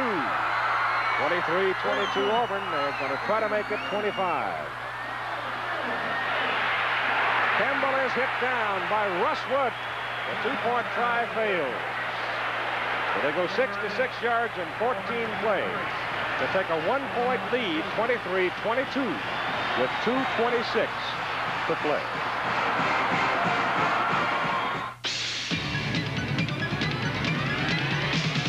We are USA 1, taking charge with a Chevrolet so versatile.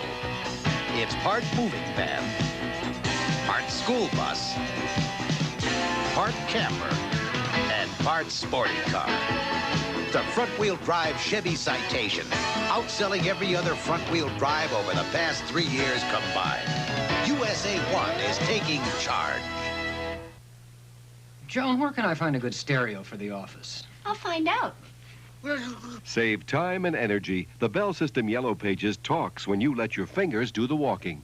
Avon, complete line of office supplies. Sam's Stereo. Doctor? Sam's Stereo. Sensational sounds abound.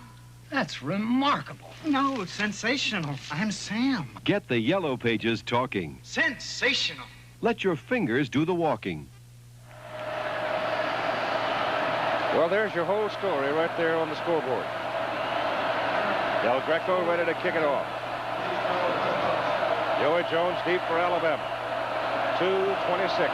Alabama with 3 timeouts left. It's a high hanger. For Jones, he's 3-4 yards deep in the end zone. He isn't going to mess with it. He knows Auburn's all jacked up, so he's going to just take it at the 20 and let him cool a little bit.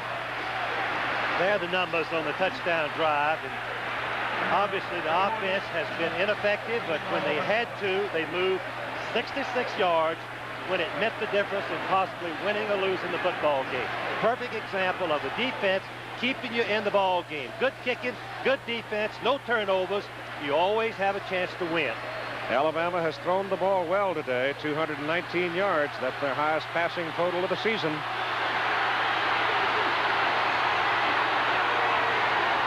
And Walter Lewis is the quarterback. He gets it off. It is incomplete and almost intercepted by Dennis Collier. Hit him right on the breastbone. Right on the numbers. I think if I was playing my defense against Walter Lewis, as we look at this play, Collier, number 47, gets a good break on the ball. He's coming so hard into the pass that he couldn't control it. I believe I would rush Lewis. He's too good. Scrambling and gives too much time. Yep. I believe I'd go after him with this. But just. Second down and 10. Set it up to Ricky Moore, the fullback. And Moore is up to the 24. Doug Smith hit him in charge. Smith 266, 265. And Gerald 6'4", 242 was putting the pressure on Lewis that time. Moore is shaken up and a timeout for him with 2 minutes and 4 seconds to play in the ball game. And you can see there in that graphic that this man, Paul Bryant, has never lost 3 games in a row in a single season, the same season at Alabama.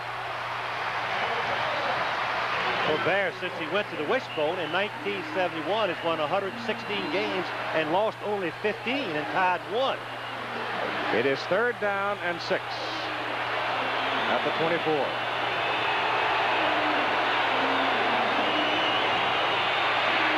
Lewis is dangerous. He's got enough room for his first down, but he throws the ball and it ricochets out of the hands of Bendross up at the 40. Lewis could have run for it, but he saw Bendross upfield and he hit him right in the stomach with the ball. I've seen Bear Bryant have all the luck in the world to go with his great ability, his team. Here is a tough break. Bendross is an excellent receiver. The ball is right there. Somehow he cannot control it, and it falls incomplete. Auburn is very lucky. 4th down and 6, and Alabama's going with 1:53 to play. Lewis back. Loops it upfield. It is intercepted. He tried to touch the ball, and Bob Harris intercepts it at the Alabama 30. his second interception of the ball game with 1 minute and 45 seconds to play.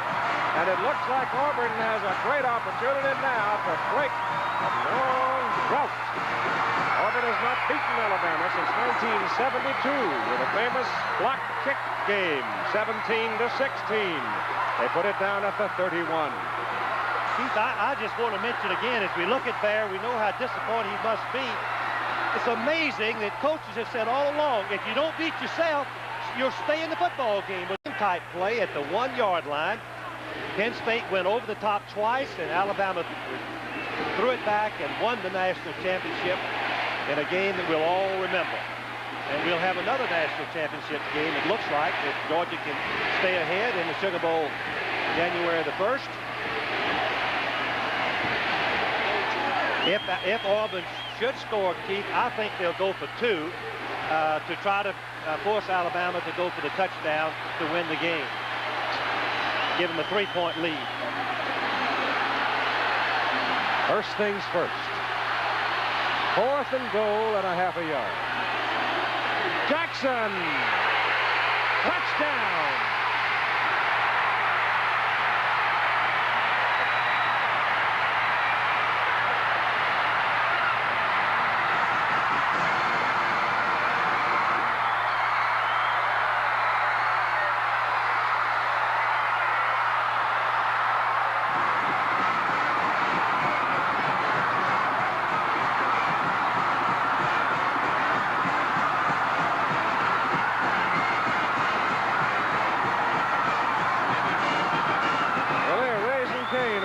Side of the Legion Field with 2 minutes and 26 seconds to play in the ball game. Auburn will go for 2. 23-22 Auburn. They're going to try to make it 25.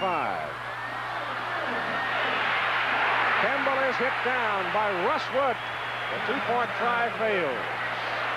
So they go 66 yards and 14 plays to take a 1-point lead, 23-22, with 2:26 to play.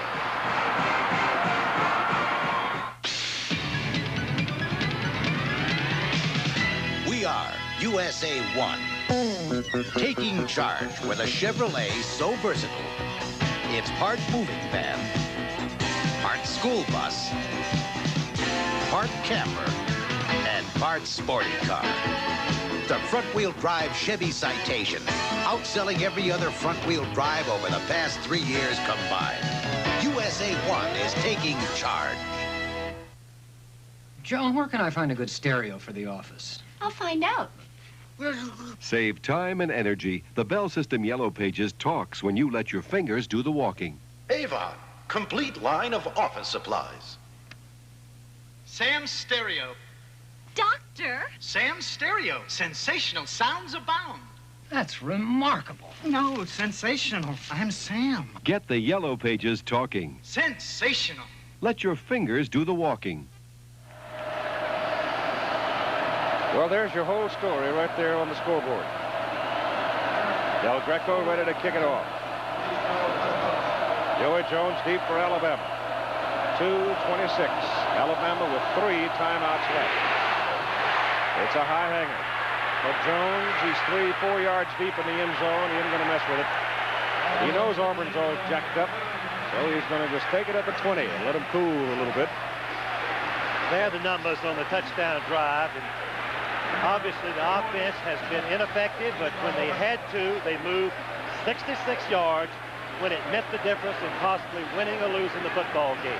Perfect example of the defense keeping you in the ball game. Good kicking, good defense, no turnovers. You always have a chance to win. Alabama has thrown the ball well today, 219 yards. That's their highest passing total of the season.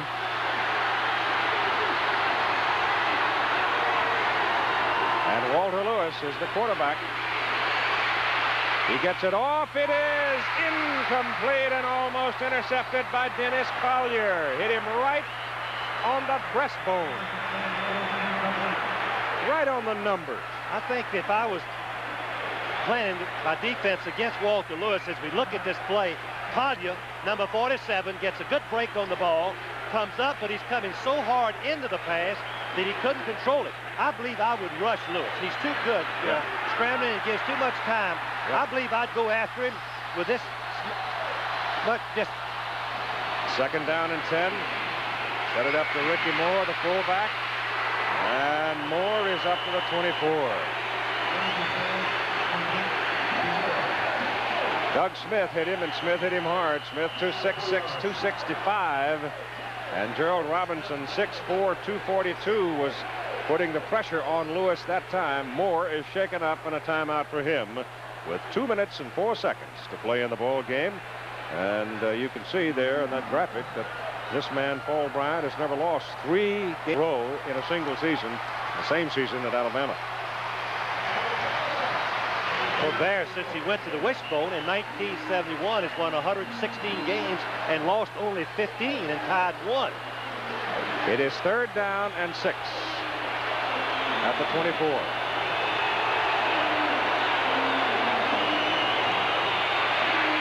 Lewis has just got enough room for his first down, but he throws the ball, and it ricochets out of the hands of Ben Dross up at the 40. Lewis could have run for it, but he saw Ben Dross upfield, and he hit him right in the stomach with the ball.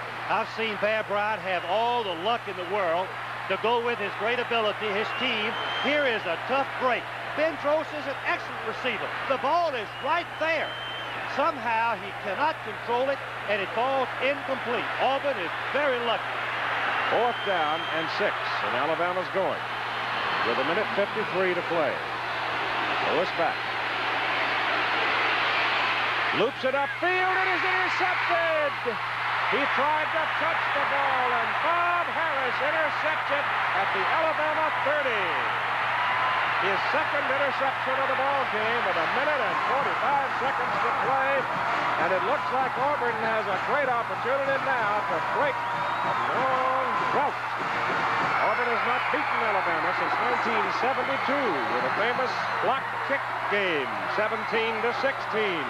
They put it down at the 31. Keith, I just want to mention again, as we look at Bear, we know how disappointed he must be. It's amazing that coaches have said all along, if you don't beat yourself, you'll stay in the football game with a good defense. And Auburn has been patient. They have not turned the ball over. They have had good kicking, and they're about to win the biggest game probably of Pat Dye's career. 1:45 to play. Lionel James going to run as wide as he can and as long as he can. And they've got him down at about the 25. Jeremiah Castillo brought him down. Let's look at the interception. I think it was really a poor choice. I would have come back and repeated the play that they had open on third down. But Lewis is throwing out of the pocket. This doesn't give him a chance to scramble or make the first down on the run. He's not as good out of the pocket. Something Alabama has added this year, and he just lays it up perfect for an interception. Great play by the defense. Throwing to an unlikely receiver in Craig Turner at that particular time. He tried to touch it in, and it exploded in his face. Timeout. Some years ago, the Army asked Fram to design a special air filter to protect helicopter engines against the dust they kick up when they land. So we made this special double filter. Today, we make the same kind of thing for cars, the Fram Extra Life. It works like 2 filters in 1. It traps 50% more dirt than our old single filter, but it doesn't cost any more. The Fram Extra Life, 50% extra protection at no extra cost. Oh. Oh. Oh. Thank you, Paine-Webber. I like it. I love it. I'll take it. Thank you, Paine-Webber. In this highly competitive financial world, Paine-Webber believes the quality of life just might depend on the quality of your investments.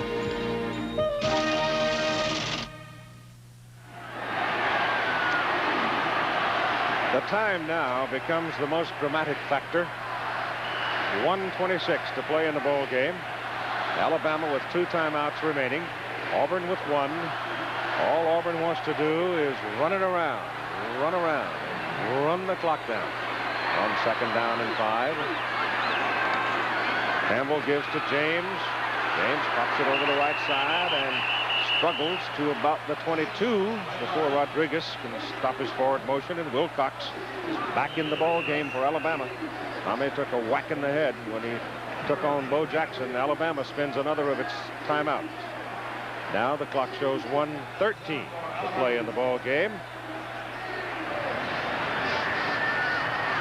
Well, as you said, Frank, if Auburn holds on now, as they're looking at 3rd down and a yard to win this ball game, I don't think there's any question it's the biggest win in Pat Dye's career. Pat Dye has his record isn't as impressive as other coaches because he's turned 3 jobs around. East Carolina had a losing program. He came back, turned it to a winning program. Same at Wyoming, and he's doing it at Auburn. He's definitely ahead of schedule at Auburn. If he should win this game, make an 8-3 victory over Alabama. Pat Dye. The most valuable players in the ball game for Auburn: Bo Jackson, running back. Jackson, 16 carries, 110 yards and a touchdown. For Alabama, Walter Lewis, 14 out of 24, 204 yards, a touchdown.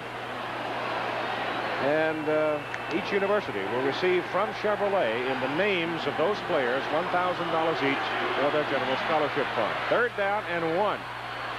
Alabama's got to hold them if they have any hopes. Jackson over the top. Fumbles the football. Alabama's got it. Can you believe it? With a minute and 9 seconds to play in the ball game. Bo Jackson went over the top. The ball came loose. And here's Alabama, not dead yet. Not with Walter Lewis scrambling at quarterback. Let's see if we can detect why the ball pops out. Jackson, the right halfback, is going over the top. Oh, he had it out there like a loaf of bread, and it came right down on somebody's ball. Way back out here. Yes, he lost going up, it seemed like.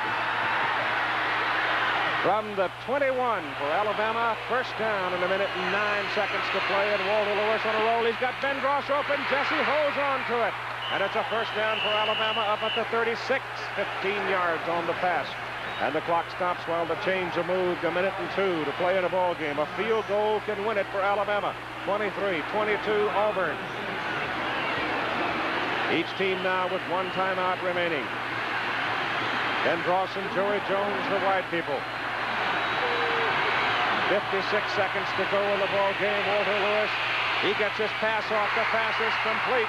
And it's good for a 1st down up at the 47. And again, the clock will stop with 48 seconds to play. It's the same pass that Ben Dross dropped on 3rd down in the previous possession.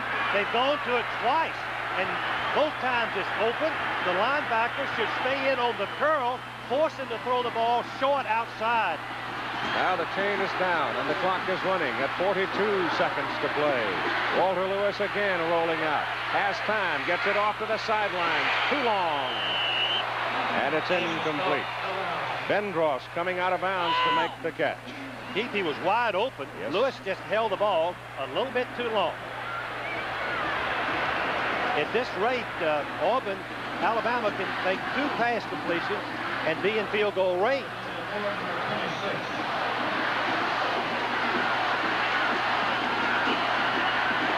I still would rush. I still would go after Lewis. I would not defend in this situation on every down. Lewis is too good. 35 seconds to play in the ball game. 1-point lead for Auburn, 23-22. Lewis back, getting a little pressure this time. Ottman, and he throws the ball. That may be grounding. It was Ben Thomas, number 91, that got him, and it's intentional grounding against Walter Lewis. And 30 seconds to play. I'm really surprised that they had a running play fake. There's no need to fake the running play with 30 seconds on the clock. That just gives the defense time to penetrate. And, of course, Auburn came from the backside.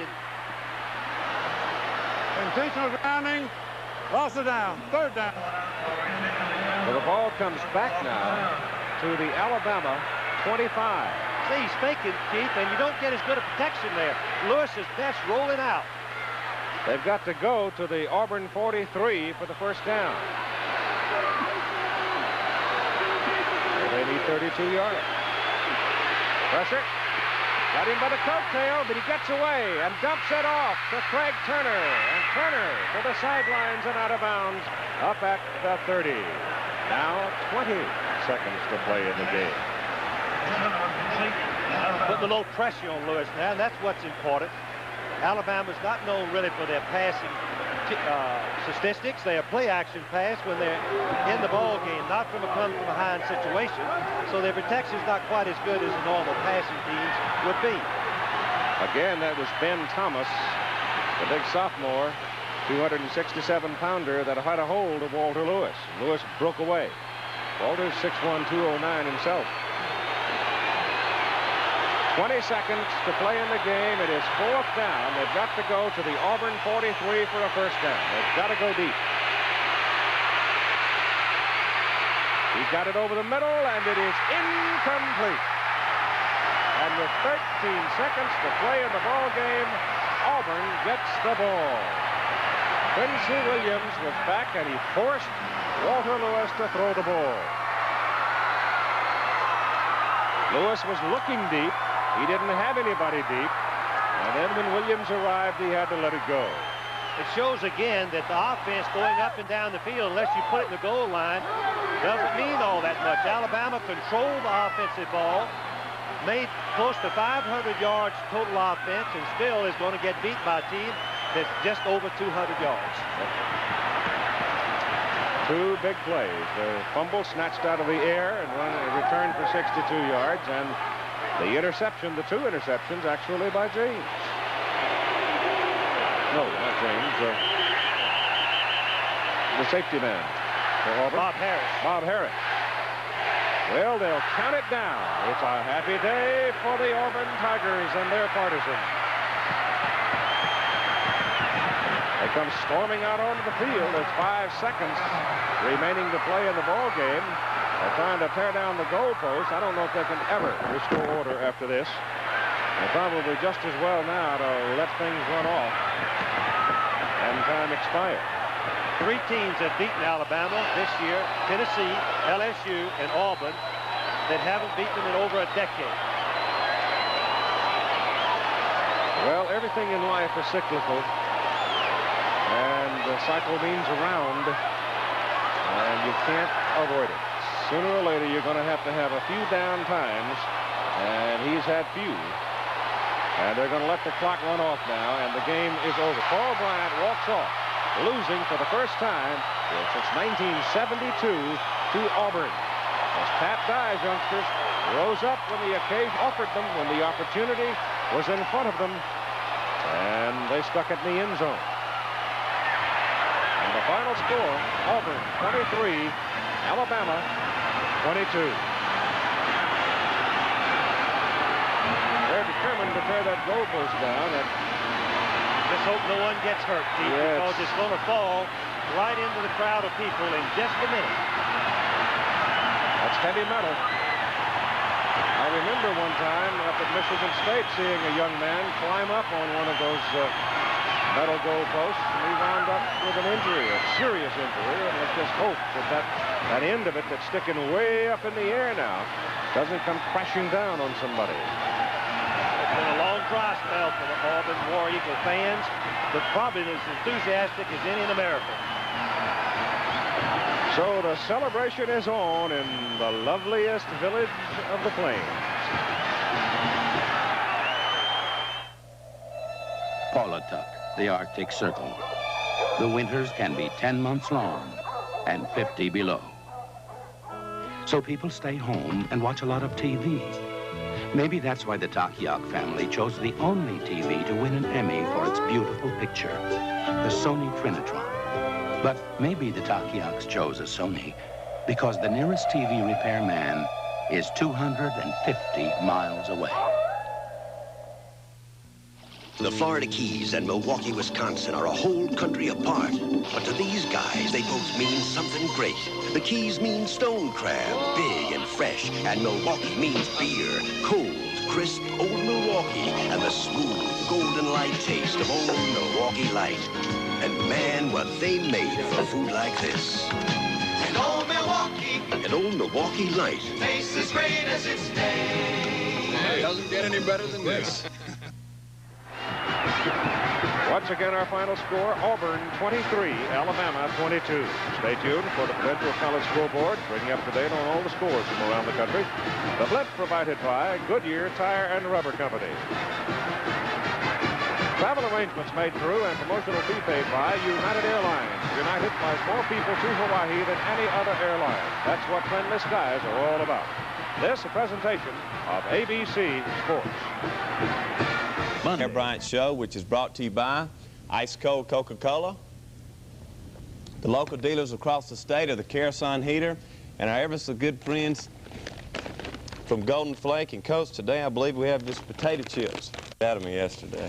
Well, I wouldn't know about that. They're entitled to something. As a matter of fact, tell our player, regardless of what happens, the sun will come up the next day.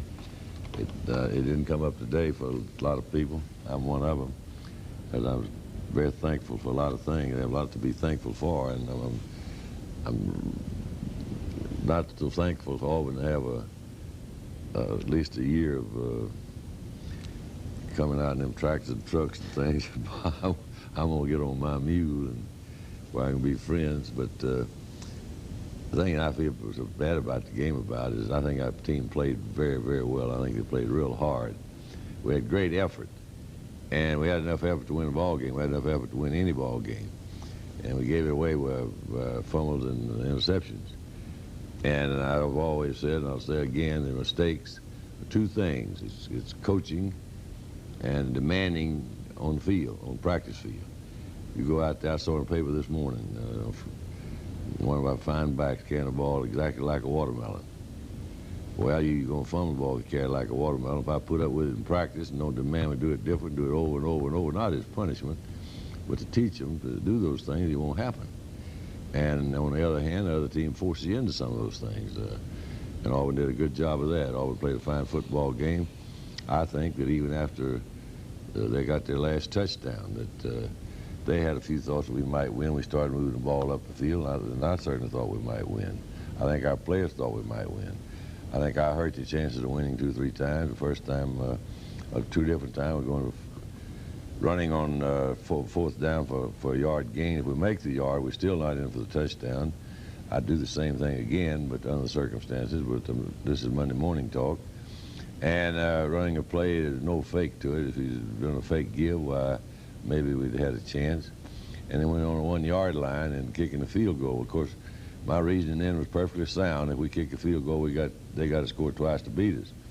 On the other hand, we only like that far to go, and if you have the way our team was coming off the ball, our line was coming off the ball, and our backs were blocking well, I think. Well, we should make it.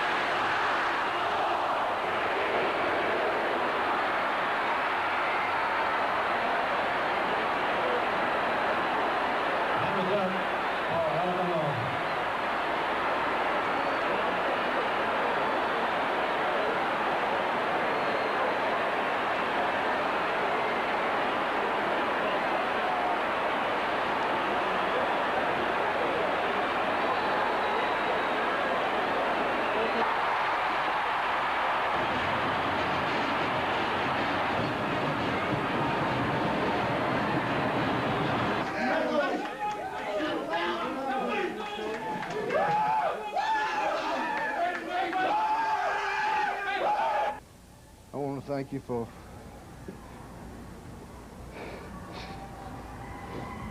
what Auburn University stands for. Please let us be humble in victory and proud. Most of all, we thank you for being at Auburn. Amen.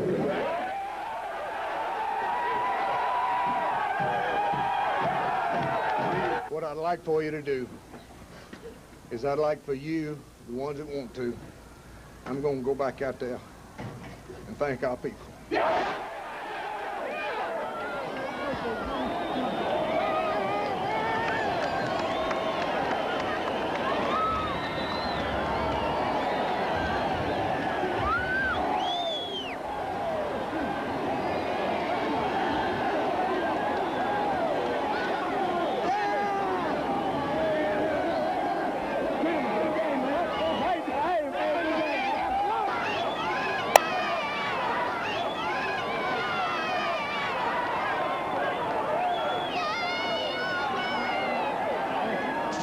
Today, Auburn beat Alabama 23-22. Coach, 2 years ago, someone said, how long is it going to take you to beat Alabama? And you said 60 minutes, and you were right.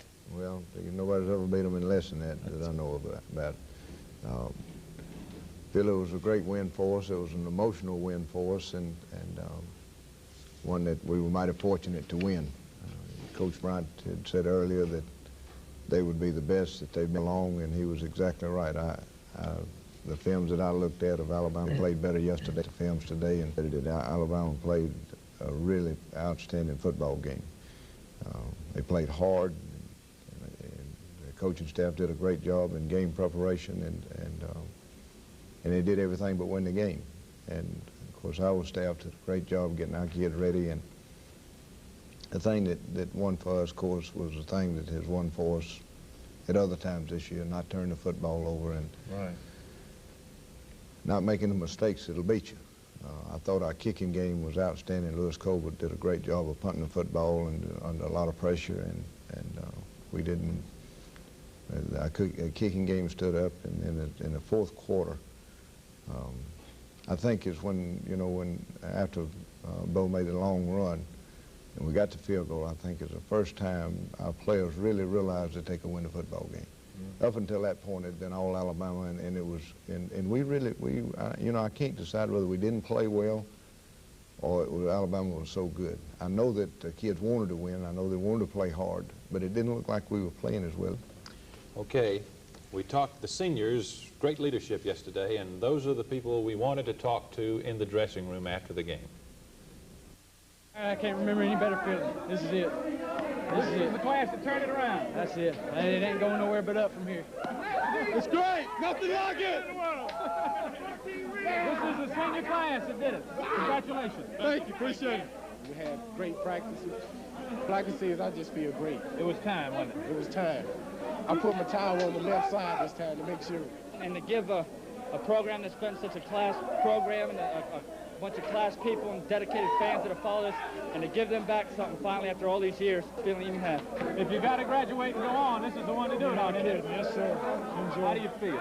My words can't describe it. It's unbelievable. It took 5 years. Was it worth it? It was worth every minute of it. I mean, it was great. Where were you on the goal line play at the end? I was down in the bottom. Get your block? Yes, sir. Sure did. We got it. Football career's complete now. I can live easy for the rest of my life. I have an idea your football career is not complete, though. Well, I hope not, but if it is, it'll be all right.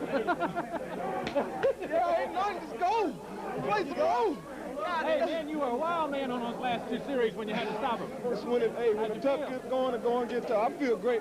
I was kind of tired, but I know I had to reach down and look for that second helmet.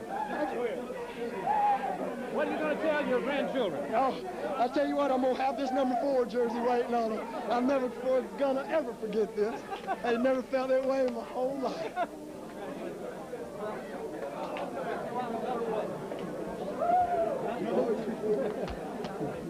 You waited a long time for this, John. Oh, yeah. I waited 9 years for it to happen. And it finally came today. Great thrill. I can go home now. I can go to Montgomery. I can go to Birmingham. I can go to Florence. I can go to Mobile. I can go all over the state. I can talk now. Feels great. Glad you followed your brother to Auburn? Yeah, glad I came on down this way. Walter Lewis caught up with you with that intercepted pass. Yes, sir. He had the angle on me, but I still don't know if I could outrun him. He ain't that angle. He's fast. How does it feel to be the first senior class to turn it around? Feels great. We've already talked about it. You know, we talked about it before the game. You know, we want it to be us. No, do it. We're talking only to seniors. I think you're a senior. No, do it and fire. No, I'm going to do it to you. How does it feel? Now, you've been around Auburn for all your life. You got to tell me how it feels to beat Alabama. I don't have to tell you how it feels. You know. It's been a long time. It sure is. Congratulations. Don't talk to me. Talk to them. We didn't talk to you, David. We're talking only to seniors, Dr. Funderburg. We'll classify you as a senior. How does it feel? Great. We waited for it a long time. And, I think you saw the results out there today, and Auburn people enjoyed it to the fullest. We don't intend for it to be 10 years again. We're going to meet them head on. And we missed a couple of, let's show those, Coach, and you comment on them. Todd Rubley first. Well, Todd is a guy and has been a big part of our program and outstanding student. Fixed to get married in a week or so, I think. Mike Edwards. Ain't said enough about Mike. He's been one of our best leaders all year long. For last year, a completely unselfish football player and give his heart for Auburn. Quite a 16 outstanding young men who are the seniors and who are the class that ended the drought against Alabama. We'll return in just a minute. Cloudy, rather warm day. Didn't matter. The crowd would have been there anyway. National television, and this is Auburn's second possession. Well, Alabama came out throwing the ball right away and just, you know, and of course that was a nice pass from Randy Campbell to Chris Woods, and Bo running a sweep.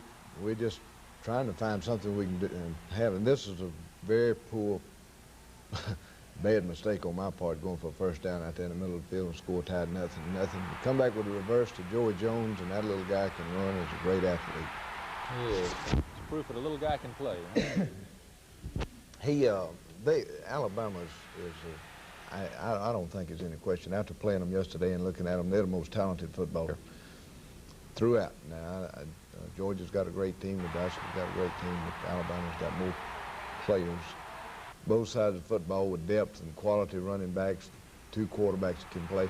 That's was a mistake on our part right there. We had 3 or 4 breakdowns on assignments yesterday that really hurt us bad, and that was one of them. There's a great play right there by Mark Dorminey. And Tim Drinkard takes Tim it back. Drinkard picks it off in midair and returns it to the 13-yard line, 14-yard line. Mark Dorminey, you can see him in this game. He just absolutely turned his body loose yesterday, and of course in the late stages of the game, our seniors,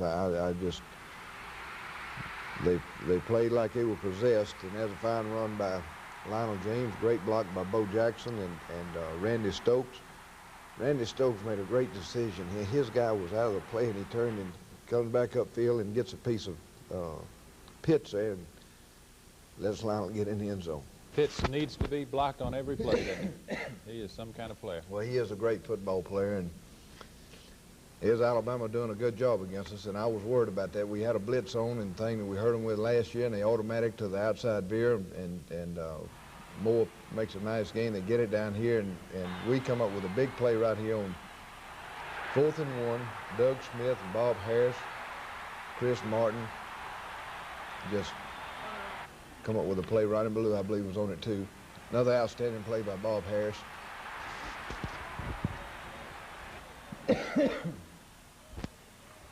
I know our fans will be glad for me to quit coughing on my show. Here's the field goal. Alabama goes ahead 10-7, and really dominating the game, it seems, at this point. You know, Coach, cashing those 2 turnovers. That's a great play right there by Gerald Williams, another freshman that played real well. You see him right here. He hits Lewis. That's a cause Dennis. Bob Harris comes up with it. And you cash this one, and without those 2 turnovers. Last year's game, we actually played better last year than we did yesterday. Mm-hmm. But we didn't take advantage of our opportunities last year like we did yesterday. See some light rain now. Auburn going in for the touchdown after the turnover. There's a fine play by Randy Campbell throwing to Mike Edwards in the middle on a crossing route. You worked on the turf all week, didn't you? Well, we'd had to because of the rain. Right. There's a nice run by Lionel to get the ball down to the 4-yard line.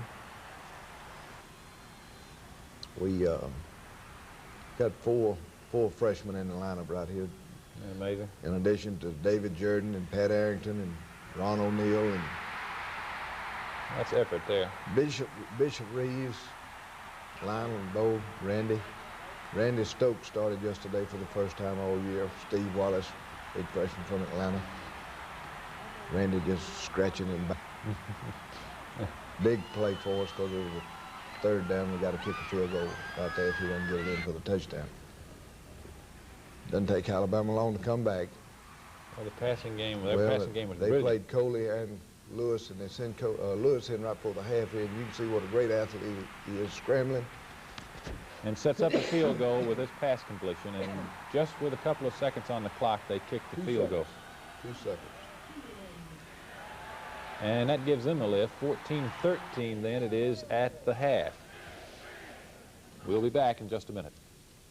But things did not look good at the half. They'd outgained Auburn 3-1. Phil, I was shocked to be ahead to start with, and when I walked in the dressing room, every coach on the staff had the people backed up against the lockers. They were chewing them out, and we just played terrible.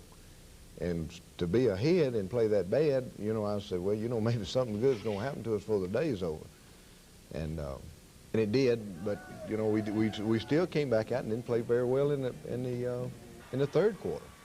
They take it down, right down, and they really dominated this quarter. Well, I'm telling you, they just picked us and they broke containment, and we act like we'd never seen the screen before.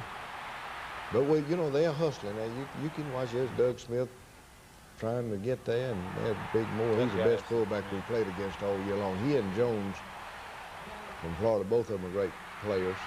I wouldn't say which one's the best, but they're both good. But right there, we had a missed assignment on that option, and we ran the eye some yesterday, and Bo at fullback, and Randy did a good job of reading and handing off.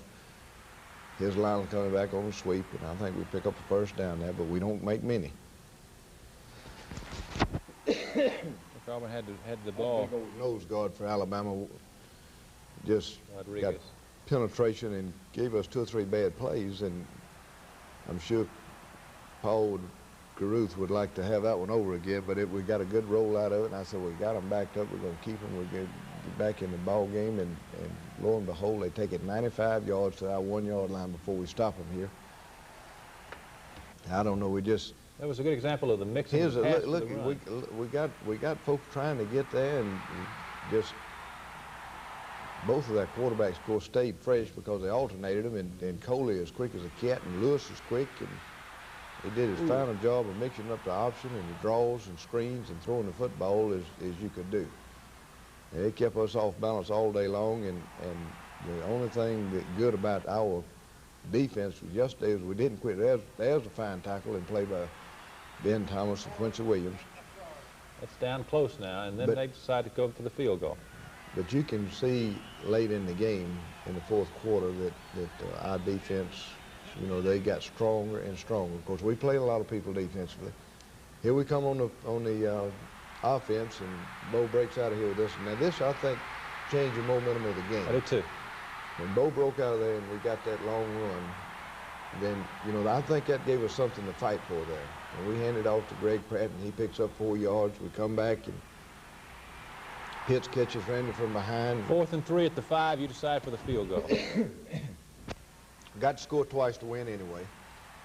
So, I mean, if we score, we have to go to 2 and make it, and that'll only give us a tie. So we went ahead and kicked the field goal there. This is where the defense rose up. All right, we stopped them 4 times in the fourth quarter, and this is one of them here. And as Lewis, fine play right here by Chris Martin. And I just looking at the film, I think Chris played well yesterday, and there's Greg Carr right there with him, both our linebackers. Of course, Chris is a senior. Our seniors just at this point right here, they were really fighting and stretching to get there. There's Ben Thomas, there's Dow Altman getting a hand on the ball. Here's the big drive. As Randy throwing to Chris Woods, and I don't know what kind of spot we got right there. And it lost about 2 yards on it. I know that. And Bo running inside. And well, they're really firing off here now. There's a 4th down play right there over the top. I know that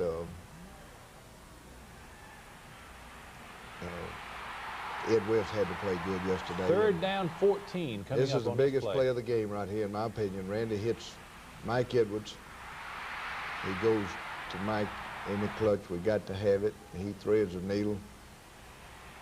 This is a pass interference, and there's no question in my mind about it being pass interference. The only thing that upset me is that other official didn't call it, and I'm going to talk to the appropriate people and complain about it.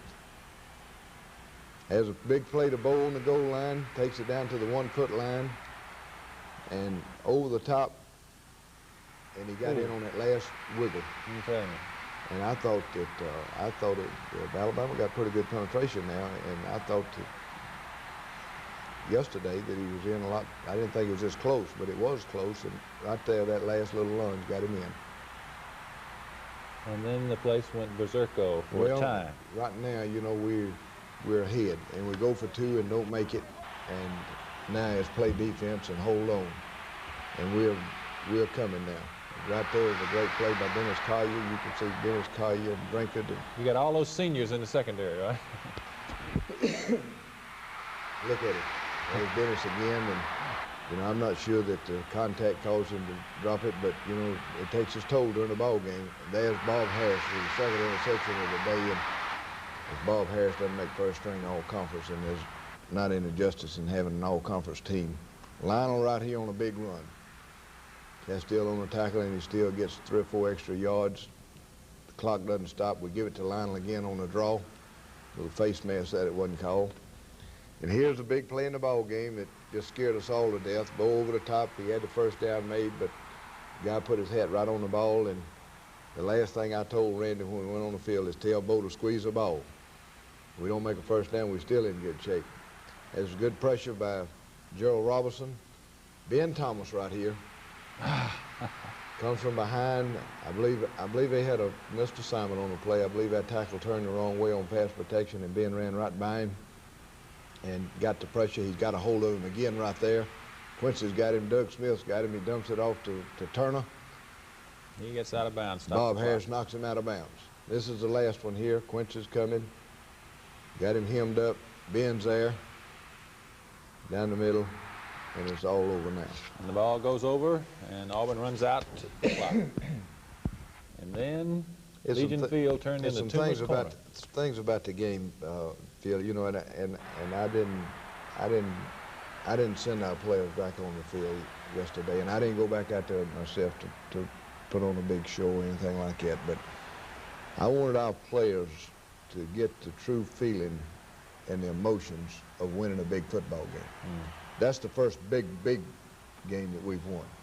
National television, Alabama, and it's going to come down to having to win one like that to win a national championship one of these days. And I wanted to go back out to our people because I knew that how happy they would be and the weeping and wailing with joy, and our student body and all of our fans have been so good to us ever since I've been at Auburn. Even last year when we wasn't winning, look at them passing Lionel around here. I wanted them to feel what it's like, you know, to win one of those big ones, because, like I said, it'll come back again, and it might make us play a little harder, and it's something that you know, I'm just so happy for our fans and our student body, and you know, they could get up this morning and look forward to reading the paper, and it's been a long time. You're right. On Sunday morning after the Alabama game. You're right. We'll be back in just a minute. Phil, I'd like to thank our coaches on the offensive side of the football, Bud Casey, Jack Crow, Neil Calloway, James Daniels, Larry Blakeney, Wayne Bolt, all did a terrific job all year long. Defensively, Frank Orgel, Wayne Hall, Bobby Wallace, Joe Witt, just did a great job. Alan Bollinger working with our punters, the kickers. Also like to thank our sponsors for the show this year. It's been a pleasure working with you. Thank you. But Colonial Company and Better Homes and Gardens, Pepsi, Carasun, Long's Electronics, and Russell Corporation. It's been a good year, and I hope we've got a lot of good ones in our future. We'll see you next year. Thank you, Coach.